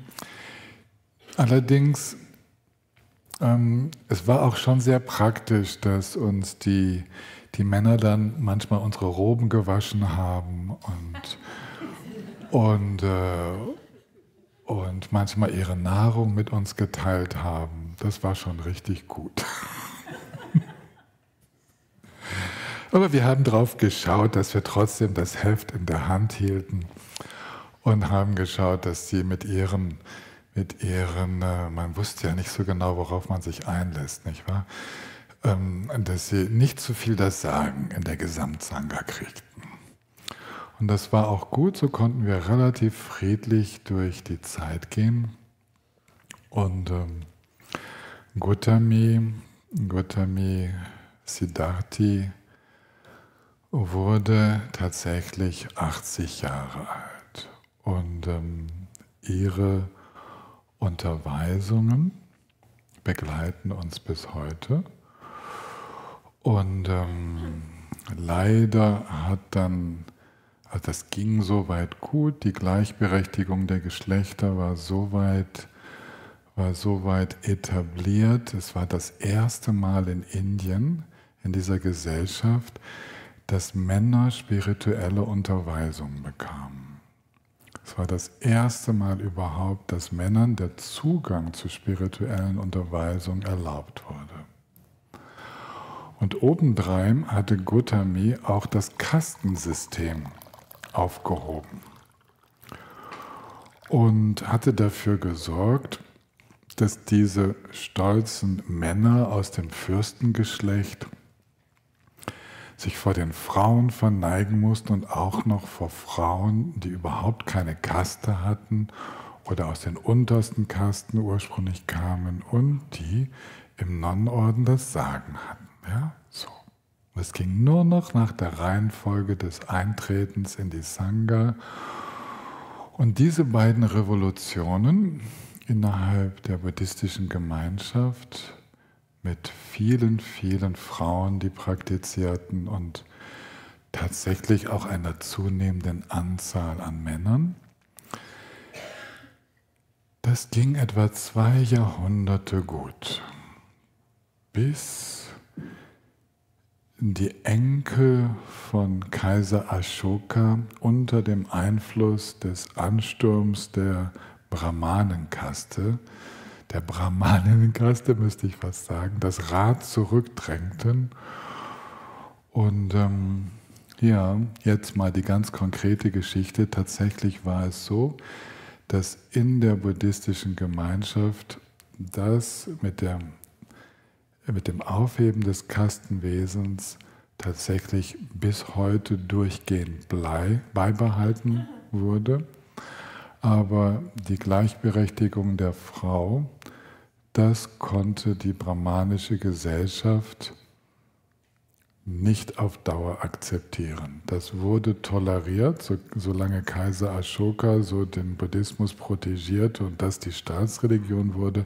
Aber schon der Enkel von Kaiser Ashoka hat damit aufgehört. Es ging zwar in der buddhistischen Sangha, gab es immer eine Sangha für Nonnen, aber es wurde dann wieder sehr stark patriarchalisch. Das ist einfach die Tatsache. Es war so eine Blüte von etwa 200 Jahren.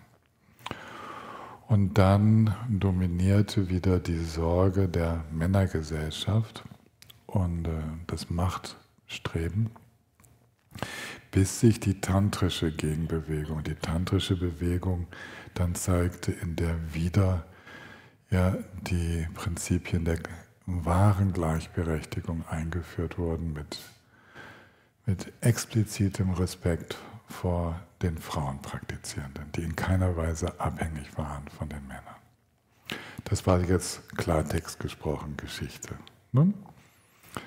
Und damit lassen wir für heute mal die Geschichte des Buddhas in sich ruhen.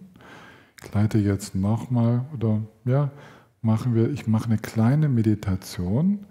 Okay, ich leite jetzt eine kleine Meditation an und dann machen wir eine stille Pause, sodass die Pause brauchen, auf Toilette gehen müssen, rausgehen können, wieder reingehen können. Wir machen jetzt eine stille Phase, wo ihr euch eine Pause dann gönnen könnt. Ich gebe euch ein Zeichen dafür.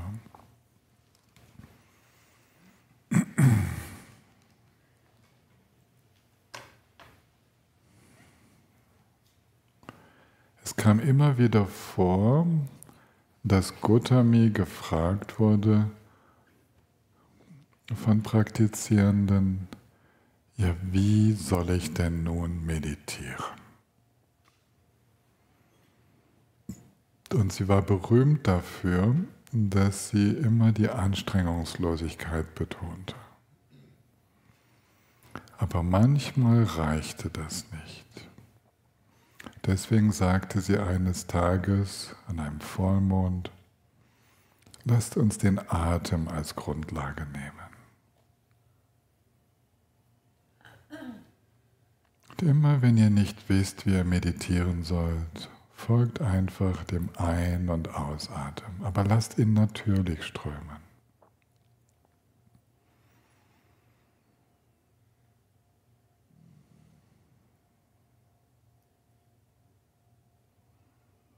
Nehmt dabei den ganzen Körper wahr.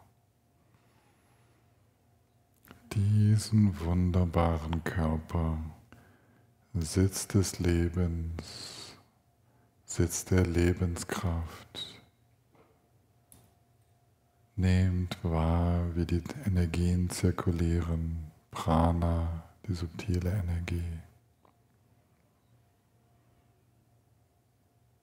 Nehmt wahr, was für Bewegungen im Geist alle so stattfinden, in den 6 Sinnen.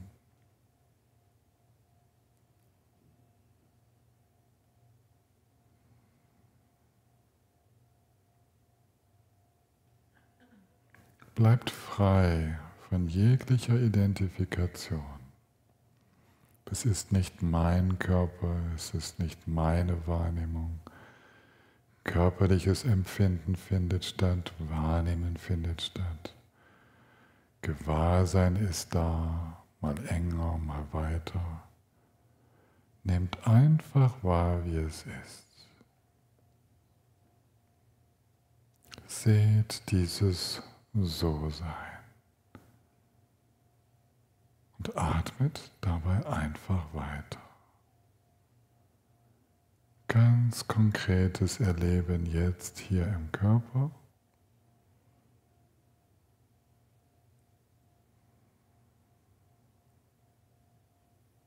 Ganz fein, ganz subtil.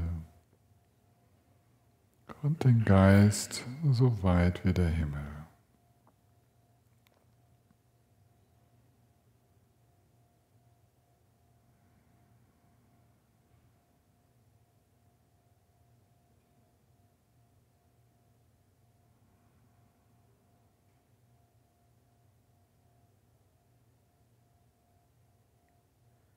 Und so meditieren wir jetzt, und wer die Pause nutzen möchte, kann das tun.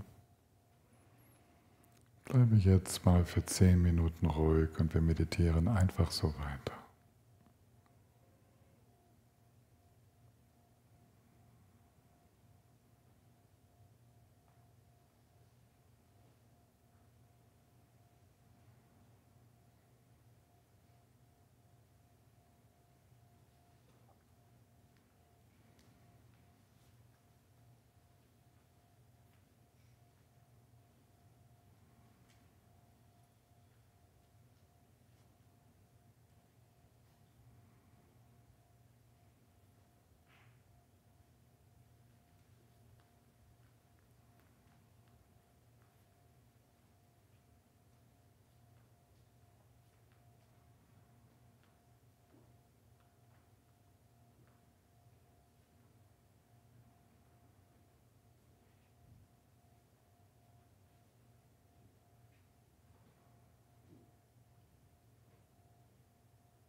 immer wenn wir nicht wissen, wie wir meditieren sollen, würde ich sagen, folgen wir dem Rat von Gautami und nutzen das Anapanasati.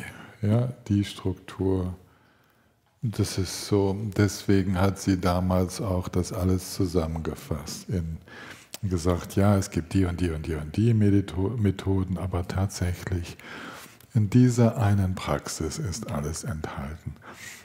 Und deswegen habe ich jetzt auch die letzten Jahre immer wieder das in den Vordergrund gestellt. Es ist eine wunderbare Leitschnur und so erhellend, so komplett. Also nutzt das, wenn ihr mal nicht wisst, was ihr sonst machen sollt. Dann gibt es immer noch das. Der Atem fließt ja sowieso und dann können wir uns daran anhängen und mit dem Atem auf die Reise gehen. Und jetzt würde ich sagen, nutzen wir die verbleibende Zeit noch für Fragen. Da waren gestern 2 Fragen bei euch Zoom-Teilnehmenden hängen geblieben. Ich weiß nicht, ob ihr sie wieder reingeschrieben habt oder ob ihr sie, müsst ihr nochmal schreiben, die da sind. Und der Carsten schaut dann in den Chat und ihr werdet jetzt, wenn da was wäre, Carsten, dann wären die jetzt als Erste dran. Ist da was? Eine ist schon da, die nehmen wir. Mhm.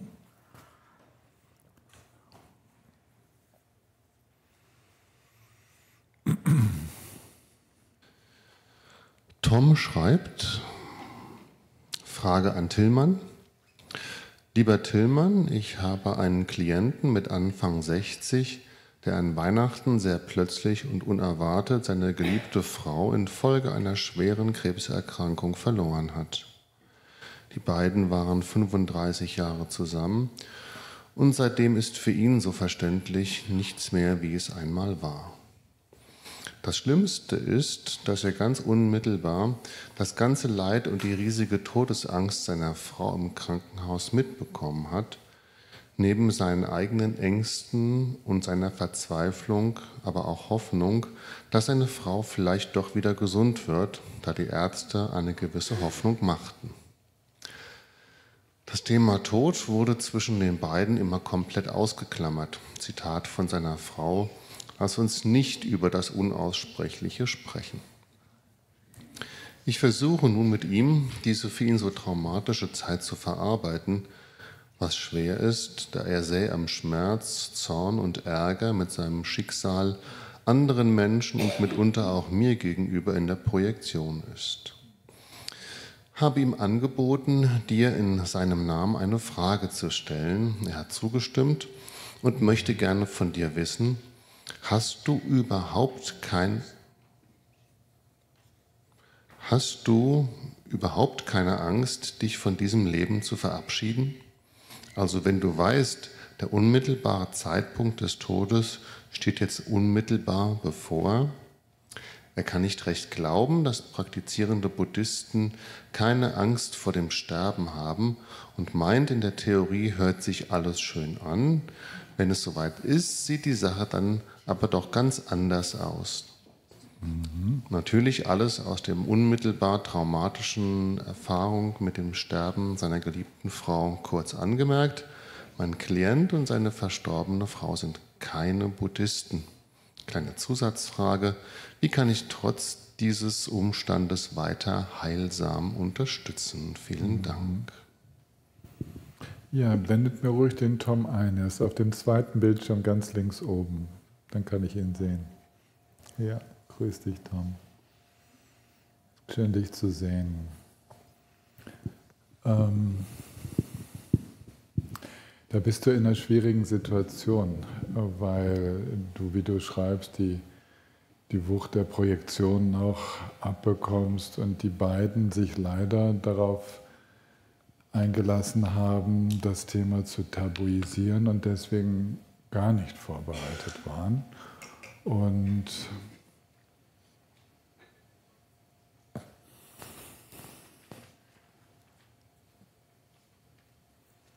Das Erste, was mir durch den Sinn geht, ist, frag den Mann doch mal, warum er jetzt eigentlich zu dir kommt. Ob es wirklich darum geht, aus dem Zorn, dem Ärger und der Enttäuschung und so einen Weg herauszufinden oder ob du eigentlich nur dazu dienst, zu bestätigen, dass er Recht hat, sich so aufzubäumen gegen das, was ihm widerfahren ist. Also ob er tatsächlich dabei ist, einen Weg zu suchen, denn eigentlich brauchst du so etwas wie ein therapeutisches Mandat. Also du brauchst einen Auftrag von ihm, wirklich gemeinsam Wege herauszusuchen. Wenn es darum geht, im Alten weiterzubleiben, dann sind ja die Hände gebunden. Und was er so über die Buddhisten sagt, meine Güte, Buddhisten sind ganz normale Menschen. Die sind eigentlich, ja, weil sie manchmal verdrängen sie noch mehr als andere. Sie sind nicht die super Beispiele für angstfreies Sterben. Ja, das ist nicht, aber sie haben, und das so als Praxis, und wir buddhistisch Praktizierende haben natürlich, wir begegnen immer wieder der Aufforderung, mit Tod und Vergänglichkeit täglich uns vertraut zu machen, und unterm Strich führt das dazu, dass doch viele sehr viel entspannter sterben als andere. Ja, so, das ist, und das sehr intensiv praktizierende, völlig ohne Widerstand sterben, habe ich auch schon erlebt. Also das ist etwas ganz Schönes, dass es tatsächlich möglich ist, aus diesem Leben auszusteigen, ohne in irgendeiner Weise damit zu hadern, dass jetzt das der Fall ist. Das habe ich auch schon erlebt bei Menschen, auch mit schwerster Krankheit, auch mit noch kleinen Kindern, also ein verfrühtes Ableben. Ja, also Menschen, die nicht einmal 60 geworden sind, sondern früher noch gestorben sind. Also es geht. Und das einfach nur dir als Unterstützung. Es ist möglich, mit dem Leben und dem Ableben so in Frieden zu sein, dass wir das akzeptieren, was unvermeidlich ist. So. Tom, so viel jetzt, was bei mir als erste Reaktion auf deine Schilderung kommt. Also braucht die therapeutische Beziehung nicht endlos fortzusetzen, wenn es sich jetzt nicht wirklich zeigt, dass du einen Auftrag von ihm hast, ihm wirklich da rauszuhelfen. Der Rest war für dich als Praktizierenden gesagt. Gell? Ich sehe dich nicken, ich habe deinen Daumen gesehen. Ja? Wenn noch was ist, schreib es nochmal in den Chat rein, gell? Wenn noch was kommt. Okay. Ist noch jemand live, den ihr jetzt freischaltet? Das ist schön, wenn ich ihn dann auch sehen kann, die Person, wenn ihr das hinkriegt. Das scheint eine Susanne scheint zu kommen. Habe ich das richtig gehört? Mhm. Susanne, du müsstest den Ton einschalten, damit wir dich hören können. Wir hören dich, wir hören dich. Ich habe gar keine Frage. Ich weiß nicht, warum die Hand sich gezeigt hat. War schön, dich zu sehen. Wunderbar. Und dich zu hören. Ach, Dorothe ist auch da. Ja, grüß dich. Also, gibt es noch etwas im Chat oder gehen wir hier im Raum weiter? Im Raum weiter. Doris, du hast schon ausgemacht. Ja. Tristan ganz hinten. Du machst das, Doris. Du hast den Blick gehabt. Kommt der Tristan als Erster.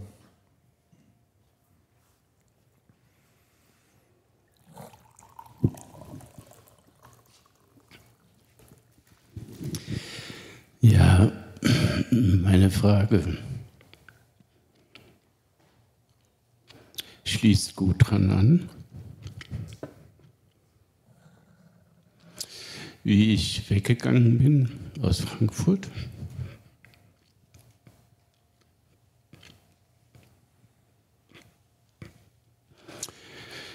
hat ein guter Freund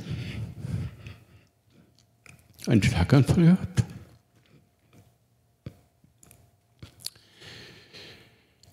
Ich konnte noch mit ihm, er konnte nicht mehr sprechen.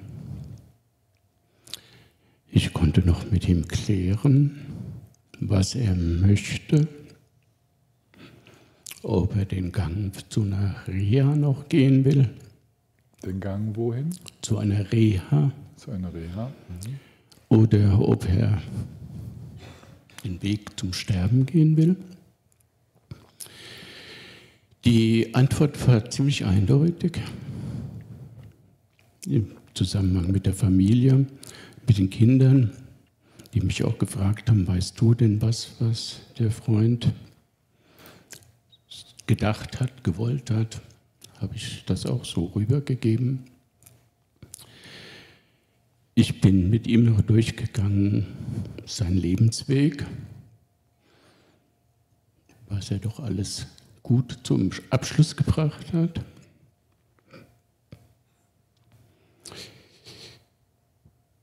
Ich habe jetzt mittlerweile erfahren, dass er sich auch für die Palliativstation entschieden hat und auch mittlerweile auf der Palliativstation liegt. Entschuldigung.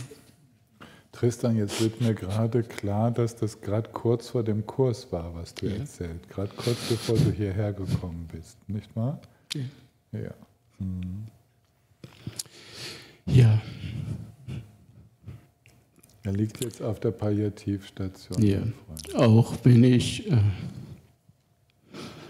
gelernt habe, ohne Kommunikation zu sprechen mit Menschen,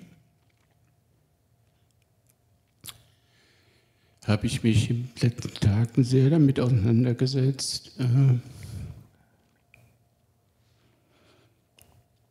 was so er noch lebt, wenn ich zurückkomme. Davon gehe ich aus.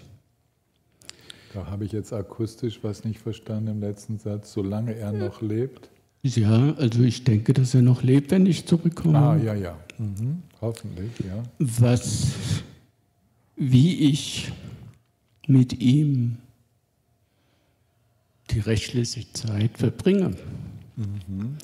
Ist jemand, der Naturwissenschaftler ist, der immer der gleichen Unsinn in Anführungszeichen immer abgelehnt hat. Also Nachtod oder so irgendetwas. Was mir bisher eingefallen ist natürlich, was man in so Situationen immer machen kann, dabei sein, schweigen, Hand halten. Er hat meine Hand auch sehr ergriffen und gehalten und bewegt. Meine Frage ist, die ich auch da in dem 10-Minuten-Gespräch noch stellen wollte an dich, war, was kann man in so einer Situation vielleicht noch mehr machen? Mhm. Gibt es noch etwas, was ich sprachlich versuchen kann mit ihm? Mhm. Ja, ich weiß nicht, wie ich sage, rüberzugehen. Nicht, dass ich ihn jetzt missionieren will zum Buddhismus oder sowas.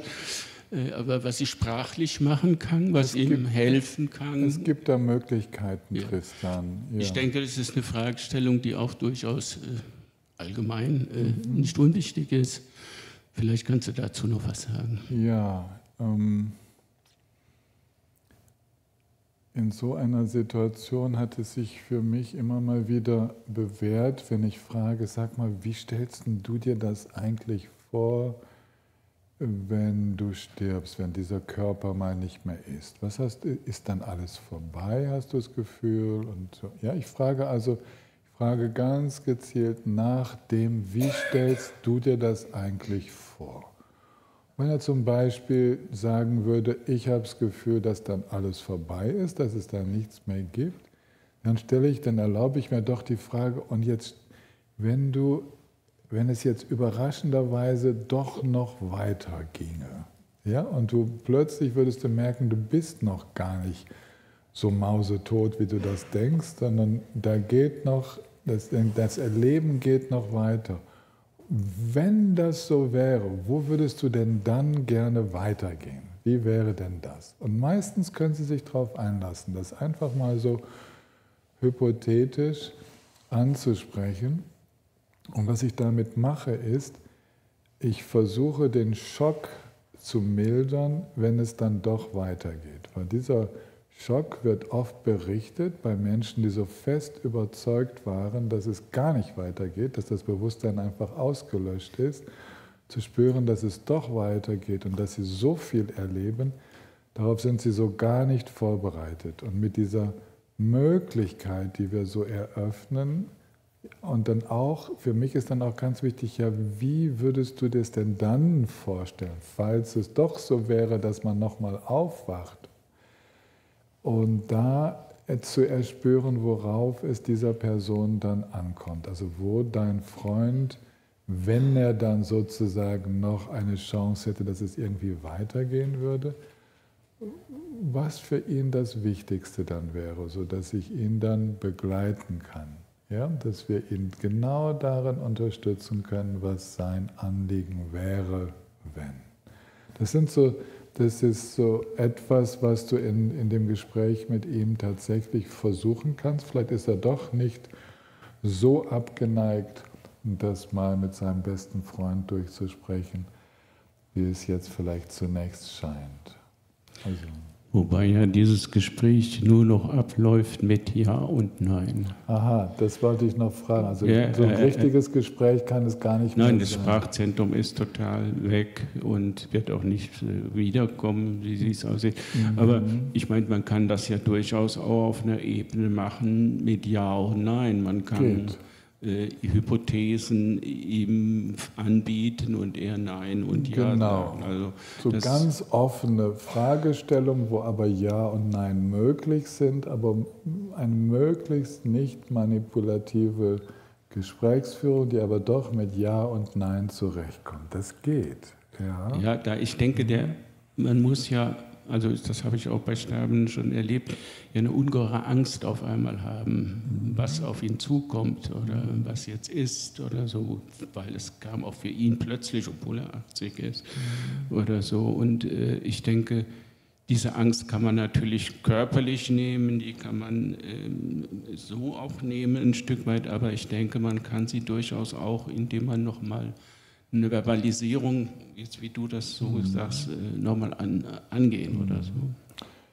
Und du kannst dir für jeden, wenn du also mal etwas länger sprechen würdest, dann kannst du dir vorher die Erlaubnis hören, ich könnte mir vorstellen, dir jetzt nochmal ein paar Gedanken mit dir zu teilen über dieses und jenes Thema. Würdest du das gerne hören? Wäre das was für dich? Oder ich hätte da ein Audio, etwas, was du hören könntest, würdest du das wollen? Und wenn ein Zögern besteht, dann auf keinen Fall. Denn das ist ja eine furchtbare Situation, jetzt plötzlich so abhängig geworden zu sein, ja, das nicht mehr selbst bestimmen zu können. Also schreiben geht auch nicht, oder? Nein, überhaupt nicht mehr. Ja, vielen Dank. Okay.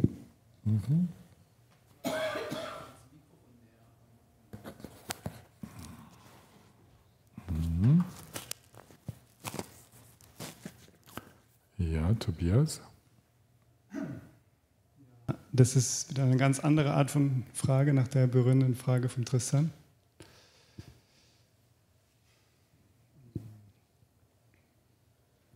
Genau, also bei mir geht es nochmal um die Praxis, anknüpfen an das, was du gestern erzählt hast. Und zwar, wo du erzählt hast, wie engmaschig du damals von Gendün betreut warst in deiner Praxis. Na, dass du gesagt hast, da hat er dir den Weg gewiesen, und also immer wieder.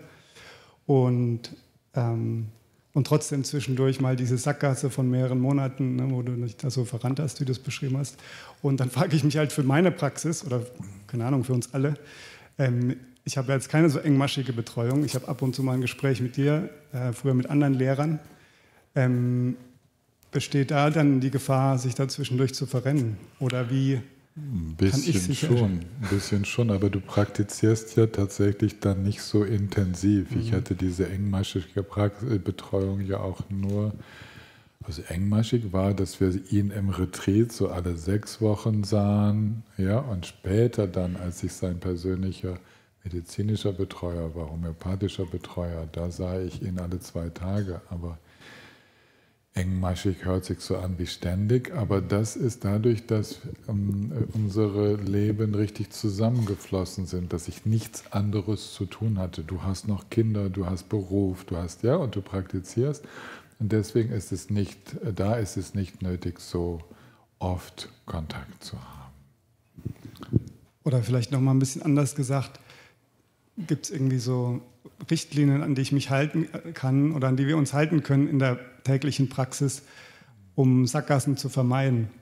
Es gibt nicht so viele Sackgassen in der täglichen Praxis, solange ihr euch an diese Instruktionen haltet, die du zum Teil persönlich bekommst und die allgemein sind.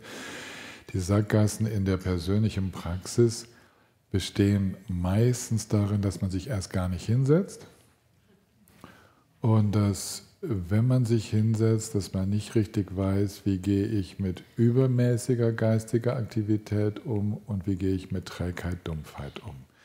Das sind, erstmal muss man sich hinsetzen, also wenn ich jetzt auf die formelle Praxis eingehe, und wir müssen wissen, wie wir mit diesen beiden grundlegenden Herausforderungen umgehen, eines zu aktiven oder eines zu dumpfen Geistes.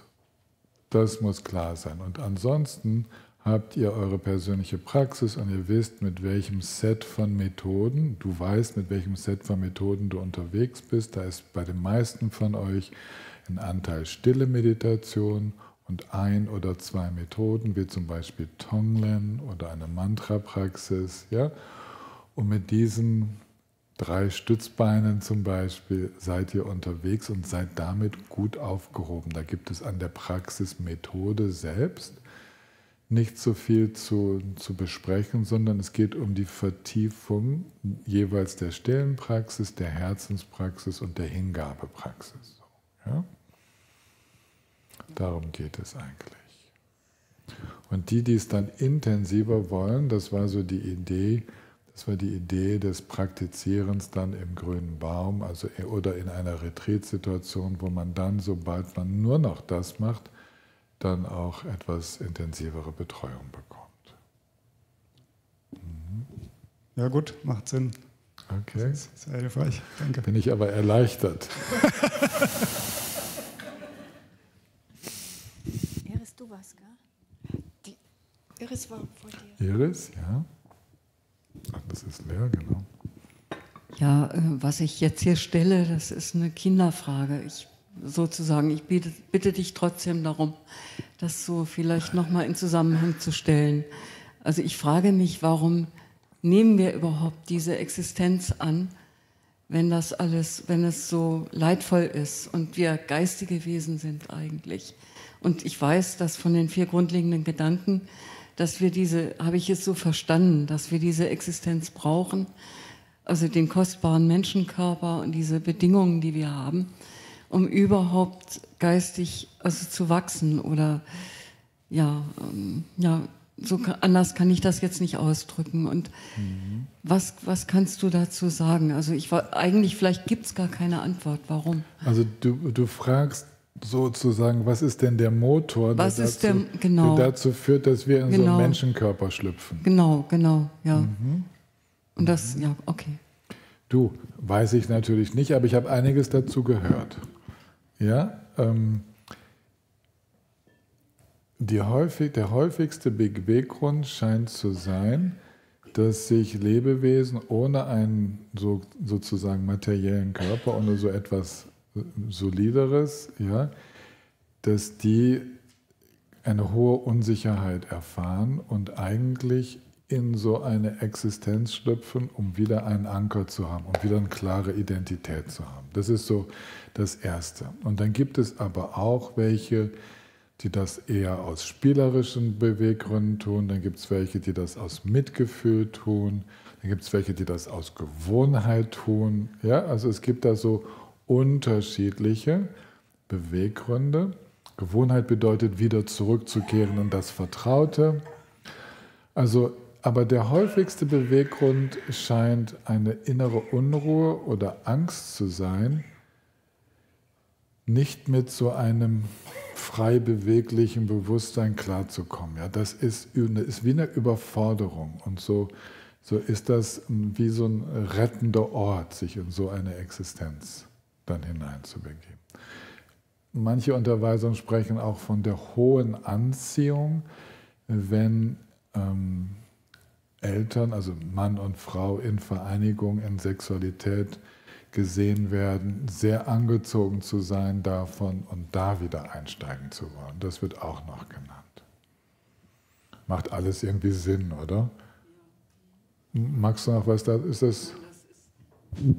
Ich wollte dich nur noch mal bitten, das sozusagen so zusammenzufassen. Okay. Ja, ja. Danke schön. Ja, okay. Da ist der Alexander, genau. Und da ist nochmal Delia, habe ich auch. Zwei Alexander.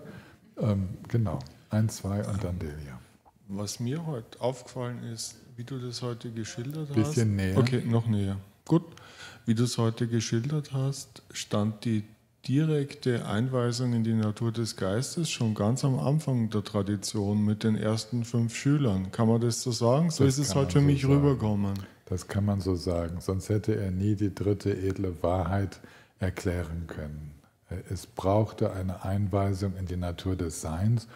Und offenbar war der Buddha, unser Gautami, war so geschickt darin, diese Einweisung in die Natur des Seins zu geben, dass die Praktizierenden reihenweise um sie herum ins Erwachen fanden. Also was die Geschichte beschreibt, da wird ja detailliert angegeben, also 60 im ersten Jahr, im zweiten Jahr fängt es an mit 60 und dann geht es schon in die Hunderte und schließlich sind wir wirklich bei Tausenden von Arhats, die in den ersten Jahren des Buddhas und dann verlaufen sich die Zahlen in die vollkommene Freiheit gefunden haben. Das muss mit einer immensen Kraft zu tun haben, das Bewusstsein der Anwesenden in die Natur des Seins hinein zu öffnen. So, anders ist das nicht zu erklären. Das heißt, selbst die Instruktionen über Unbeständigkeit oder Nicht-Selbst, die müssen mit einer solchen Präsenz gegeben worden sein, mit so überzeugend, dass deren Geist sich sehr leicht geöffnet hat. Okay. Danke. Vielleicht noch eine Ergänzungsfrage. Du hast vorher auf deinem eigenen Weg Advaita Vedanta erwähnt. Kannst du vielleicht noch kurz sagen, was dein Bezug dazu ist? Ja, Advaita Vedanta ist so was heißt Bezug? Also jetzt spielt es keine Rolle mehr in meinem Leben, aber immer wieder, wenn ich von guten Advaita Vedanta-Lehrern höre, dann denke ich, das ist derselbe Dharma in etwas anderer Form. Und dann gibt es etwas nihilistische Advaita Vedanta-Lehrerinnen, die so unterwegs sind, wo man sagt, nee, das ist es nicht ganz. Manchmal gibt es Advaita Vedanta-Lehrerinnen, die diese ganze Einbettung ausklammern, als hätte man keine Verantwortung für seine Umgebung und so. Ja, also das ist, und da habe ich dann immer so ein bisschen Hemmungen, aber wenn ich dann von Lehrern höre, ich glaube Ramana Maharshi wird dazu gezählt und so, dann Hut ab, weil genau darum geht es. Es ist einfach eine andere Tradition, die aber dann zur selben Erkenntnis führt. Ja? Da habe ich mal ein ausführliches Gespräch mit Khenpo Chödrak drüber gehabt, über Advaita Vedanta.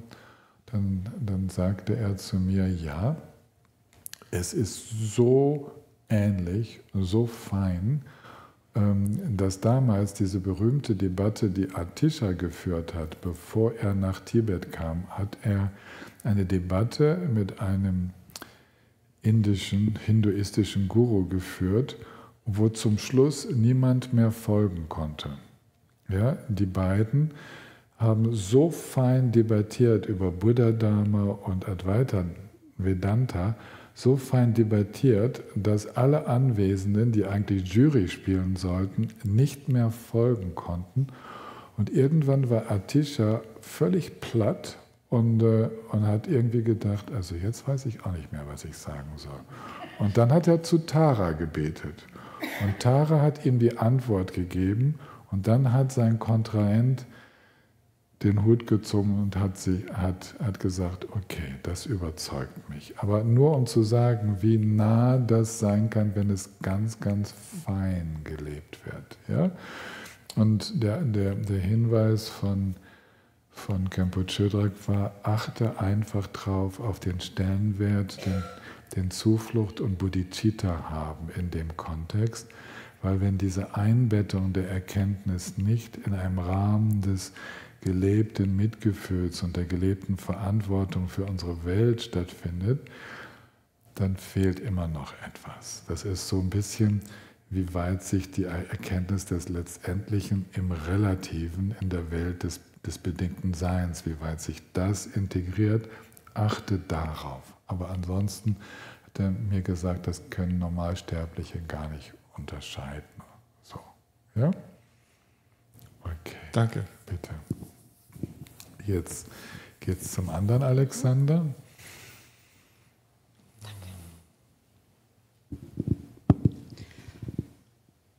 Und zwar meine Frage geht so zum Thema nochmal Selbstvertrauen, Selbstwert und Anhaftung.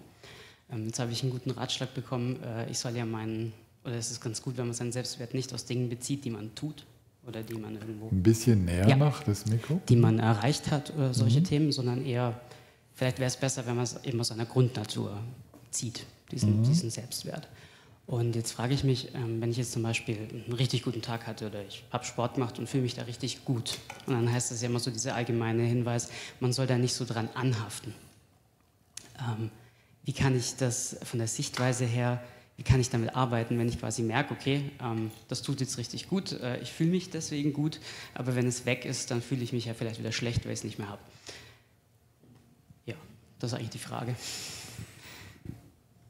Während ich dir so zuhöre, kann ich mich mit meinem Körper verbinden und spüre so, wie es sich anfühlt, sich richtig gut zu fühlen, wenn man so sportlich unterwegs war oder der Körper so einem signalisiert, wow, das hat richtig gut getan. Jetzt weiß ich, dass dieser Körper mit seiner Kraft und Sportlichkeit nicht sehr verlässlich ist.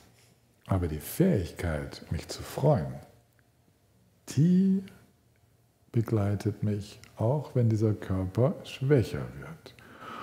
Und die Fähigkeit, mich zu freuen, braucht sich ja nicht an den Körper festzumachen. Wir können ja mehr Möglichkeiten entdecken, uns zu freuen. Also da sagt der Dharma, eigentlich wohnt Freude allen unseren Sinneswahrnehmungen inne. Und darum wäre der nächste Schritt, zu entdecken, wie Lichtempfinden, wie Klangempfinden, wie Geistesbewegung innerlich eine Freude und einen Genuss auslösen können. Ja? Du eroberst also weitere Bereiche der Freude und merkst, das alles ist ja in mir, und zwar als natürliches Potenzial aller Sinneswahrnehmung. Und dann schaust du auch noch in die leere Natur, diese nicht fassbare Natur der Freude, und entdeckst darin, wow, das ist ja derselbe Geistesraum, diese Weite des dynamischen Gewahrseins mit dem Einstiegstor der Freude. Und damit kommst du zu einem Selbstvertrauen in diese nicht fassbare, aber freudvolle Grundnatur des Erlebens. Und da bist du voll in der Buddha-Natur. Also deine Erfahrungen mit dem Körper können dir als Einstieg dienen in den Genuss und die Freude an anderen Sinneserfahrungen. Erstmal nimmst du dafür die angenehmen, und mit der Zeit wirst du merken, selbst die unangenehmen Sinneserfahrungen sind dieselbe Kreativität und Dynamik des Geistes und eröffnen dieselbe innere Weite. Sie sind dann nur noch Intensität des Erlebens. Das wäre so der Weg. Ja? Du nickst und nickst und nickst. Das ist alles soweit okay? Du kannst damit was anfangen? Ja, meine Folgefrage ist auch schon beantwortet. Okay, gut. Danke. Gut. Jetzt geht es zu Delia. Und wenn wir jemanden übersehen, bitte streckt euch intensiver. Ne? Delia sitzt hier vorne, Doris. Ja, genau. Hier, die Eva streckt dann noch. Ja, genau, Eva, nach dir werden wir dann wahrscheinlich Schluss machen müssen. Also zuerst wollte ich dir danken für die Bodini-Geschichte. Und ich wollte kurz teilen, dass mir oft in der Zuflucht ich mir einfach wie vorstelle, ich würde da in Indien vor vielen tausend Jahren da rumlaufen und diesen Buddha treffen. Und dann, das ist für mich sehr, sehr inspirierend. Und in deiner Erzählung heute habe ich mir vorgestellt, es wäre eine Frau. Und es war so schön, diese weibliche Energie von diesen von 5 Frauen zu spüren und wie das die Wahrnehmung verändert. Das fand ich sehr schön. Danke dir. Ja. Und ich habe eine Frage zur Praxis. So, ich denke natürlich selbst schon drüber nach und die kommt mir auch ein bisschen dumm vor, aber ich wollte sie mal stellen. Also ich habe manchmal auch zu Hause auf dem Kissen und jetzt heute halt auch so einen Moment, wo da so eine Weite ist und dann will ich nicht mehr atmen. Mich stört das Atmen. Und ich habe dann diese Erinnerung, dass du immer sagst, ja, bleib beweglich und raste nicht ein und greife ich jetzt nach was, aber ich empfinde das so, dass das mich rauskickt. Ja? Also ich habe so das Gefühl, ich könnte da jetzt das weiter erforschen, die Weite, aber jetzt muss ich ja atmen und auch dieser Prozess kickt mich irgendwie raus. Du könntest ja in der Weite atmen, oder? Ginge das vielleicht? Das versuche ich, ja. Mit dem Einatmen in die Weite gehen, mit dem Ausatmen in die Weite gehen. Eigentlich bräuchte es nicht zu stören, wenn du dem Phänomen des Atmens keine so einengenden Qualitäten zuschreibst, weil es ist nicht weder einengend noch öffnend, eigentlich ist es einfach das, was passiert. Würde dein Intellekt wahrscheinlich ja sagen, aber es... Im Erleben habe ich das ja schon versucht, also ich hatte es ja schon häufiger und im Erleben ist es wie wenn ich einen Kontakt mit der Weite und dem Geist habe und durch dieses Atmen so wupp wieder in so eine Realität des Normalbewusstseins zurück. Das ist sehr bekannt, dieses Phänomen. Man nennt das einen Konflikt mit den Erscheinungen, mit den Nangva. Das ist eine Überbetonung des Lehrensaspekts der Weite im Vergleich zu dem dynamischen Aspekt der Weite. Da ist eine Vorliebe für die inhaltslose Weite und die Atemerfahrung ist dann eine Erfahrung, eine Erscheinung innerhalb dieser Weite und die stört gerade, weil ich hätte so gerne ein leeres Gemälde und kein Gemälde, in dem plötzlich Wölkchen auftauchen. Ja?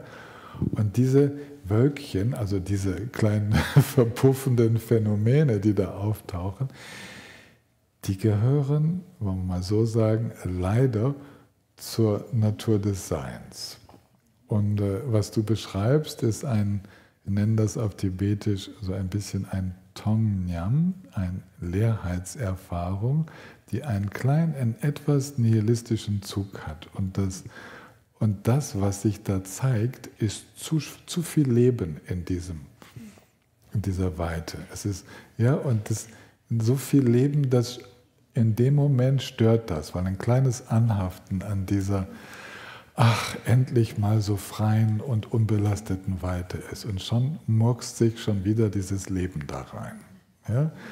Und damit wirst du deinen Frieden finden, da bin ich mir sicher, auch die Erklärung wird dir hoffentlich helfen, haben eigentlich, weiß nicht, ob ich sagen kann, fast alle, also viele Praktizierende haben damit zu tun. Es ist ein ganz natürliches Durchgangsstadium, dass wir diese unbelastete Weite, wo wir uns mit nichts zu befassen brauchen, dass wir die erstmal total gern haben.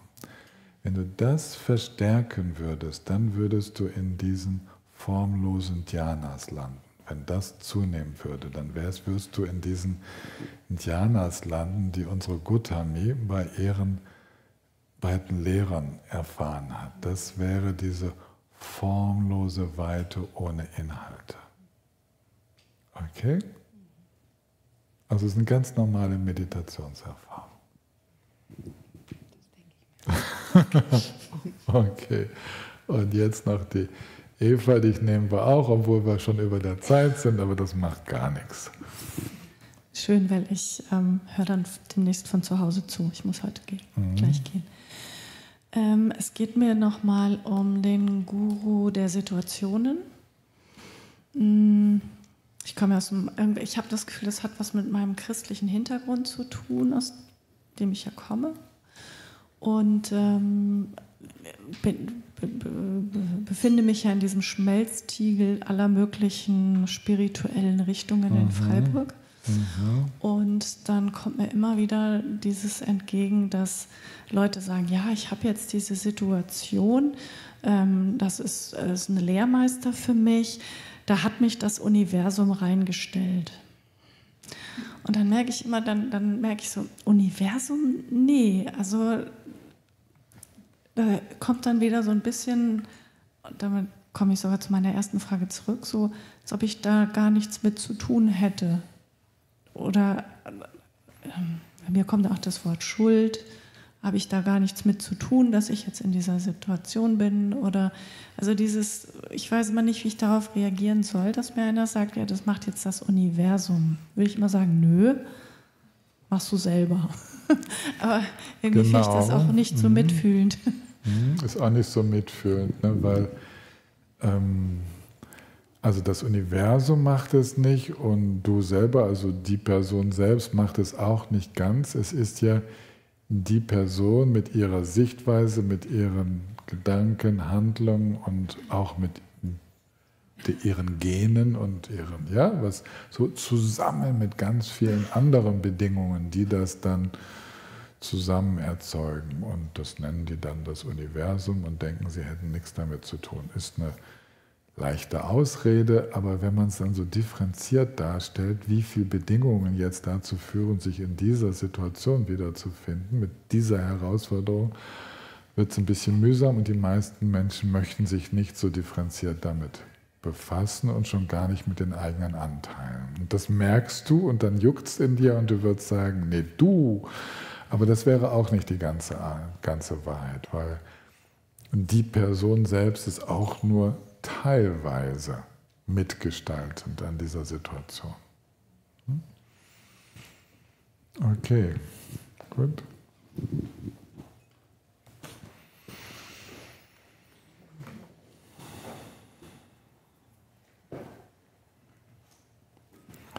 Sunam diye tamche sekpane tabne ne pedranam pamjene Kenga najim balam jumpaye sipen sole jovadravashu Jampem pavujita kempadang kundu zampo deyan deshinte Deda kunji jesu dalom chenge wan deda tanje dam tungu Sangye kusum nepe jen lam dan cheni minjua dempe jen lam dan Gende mije dempe jen lam jin jin tang o waman lam jumpai shu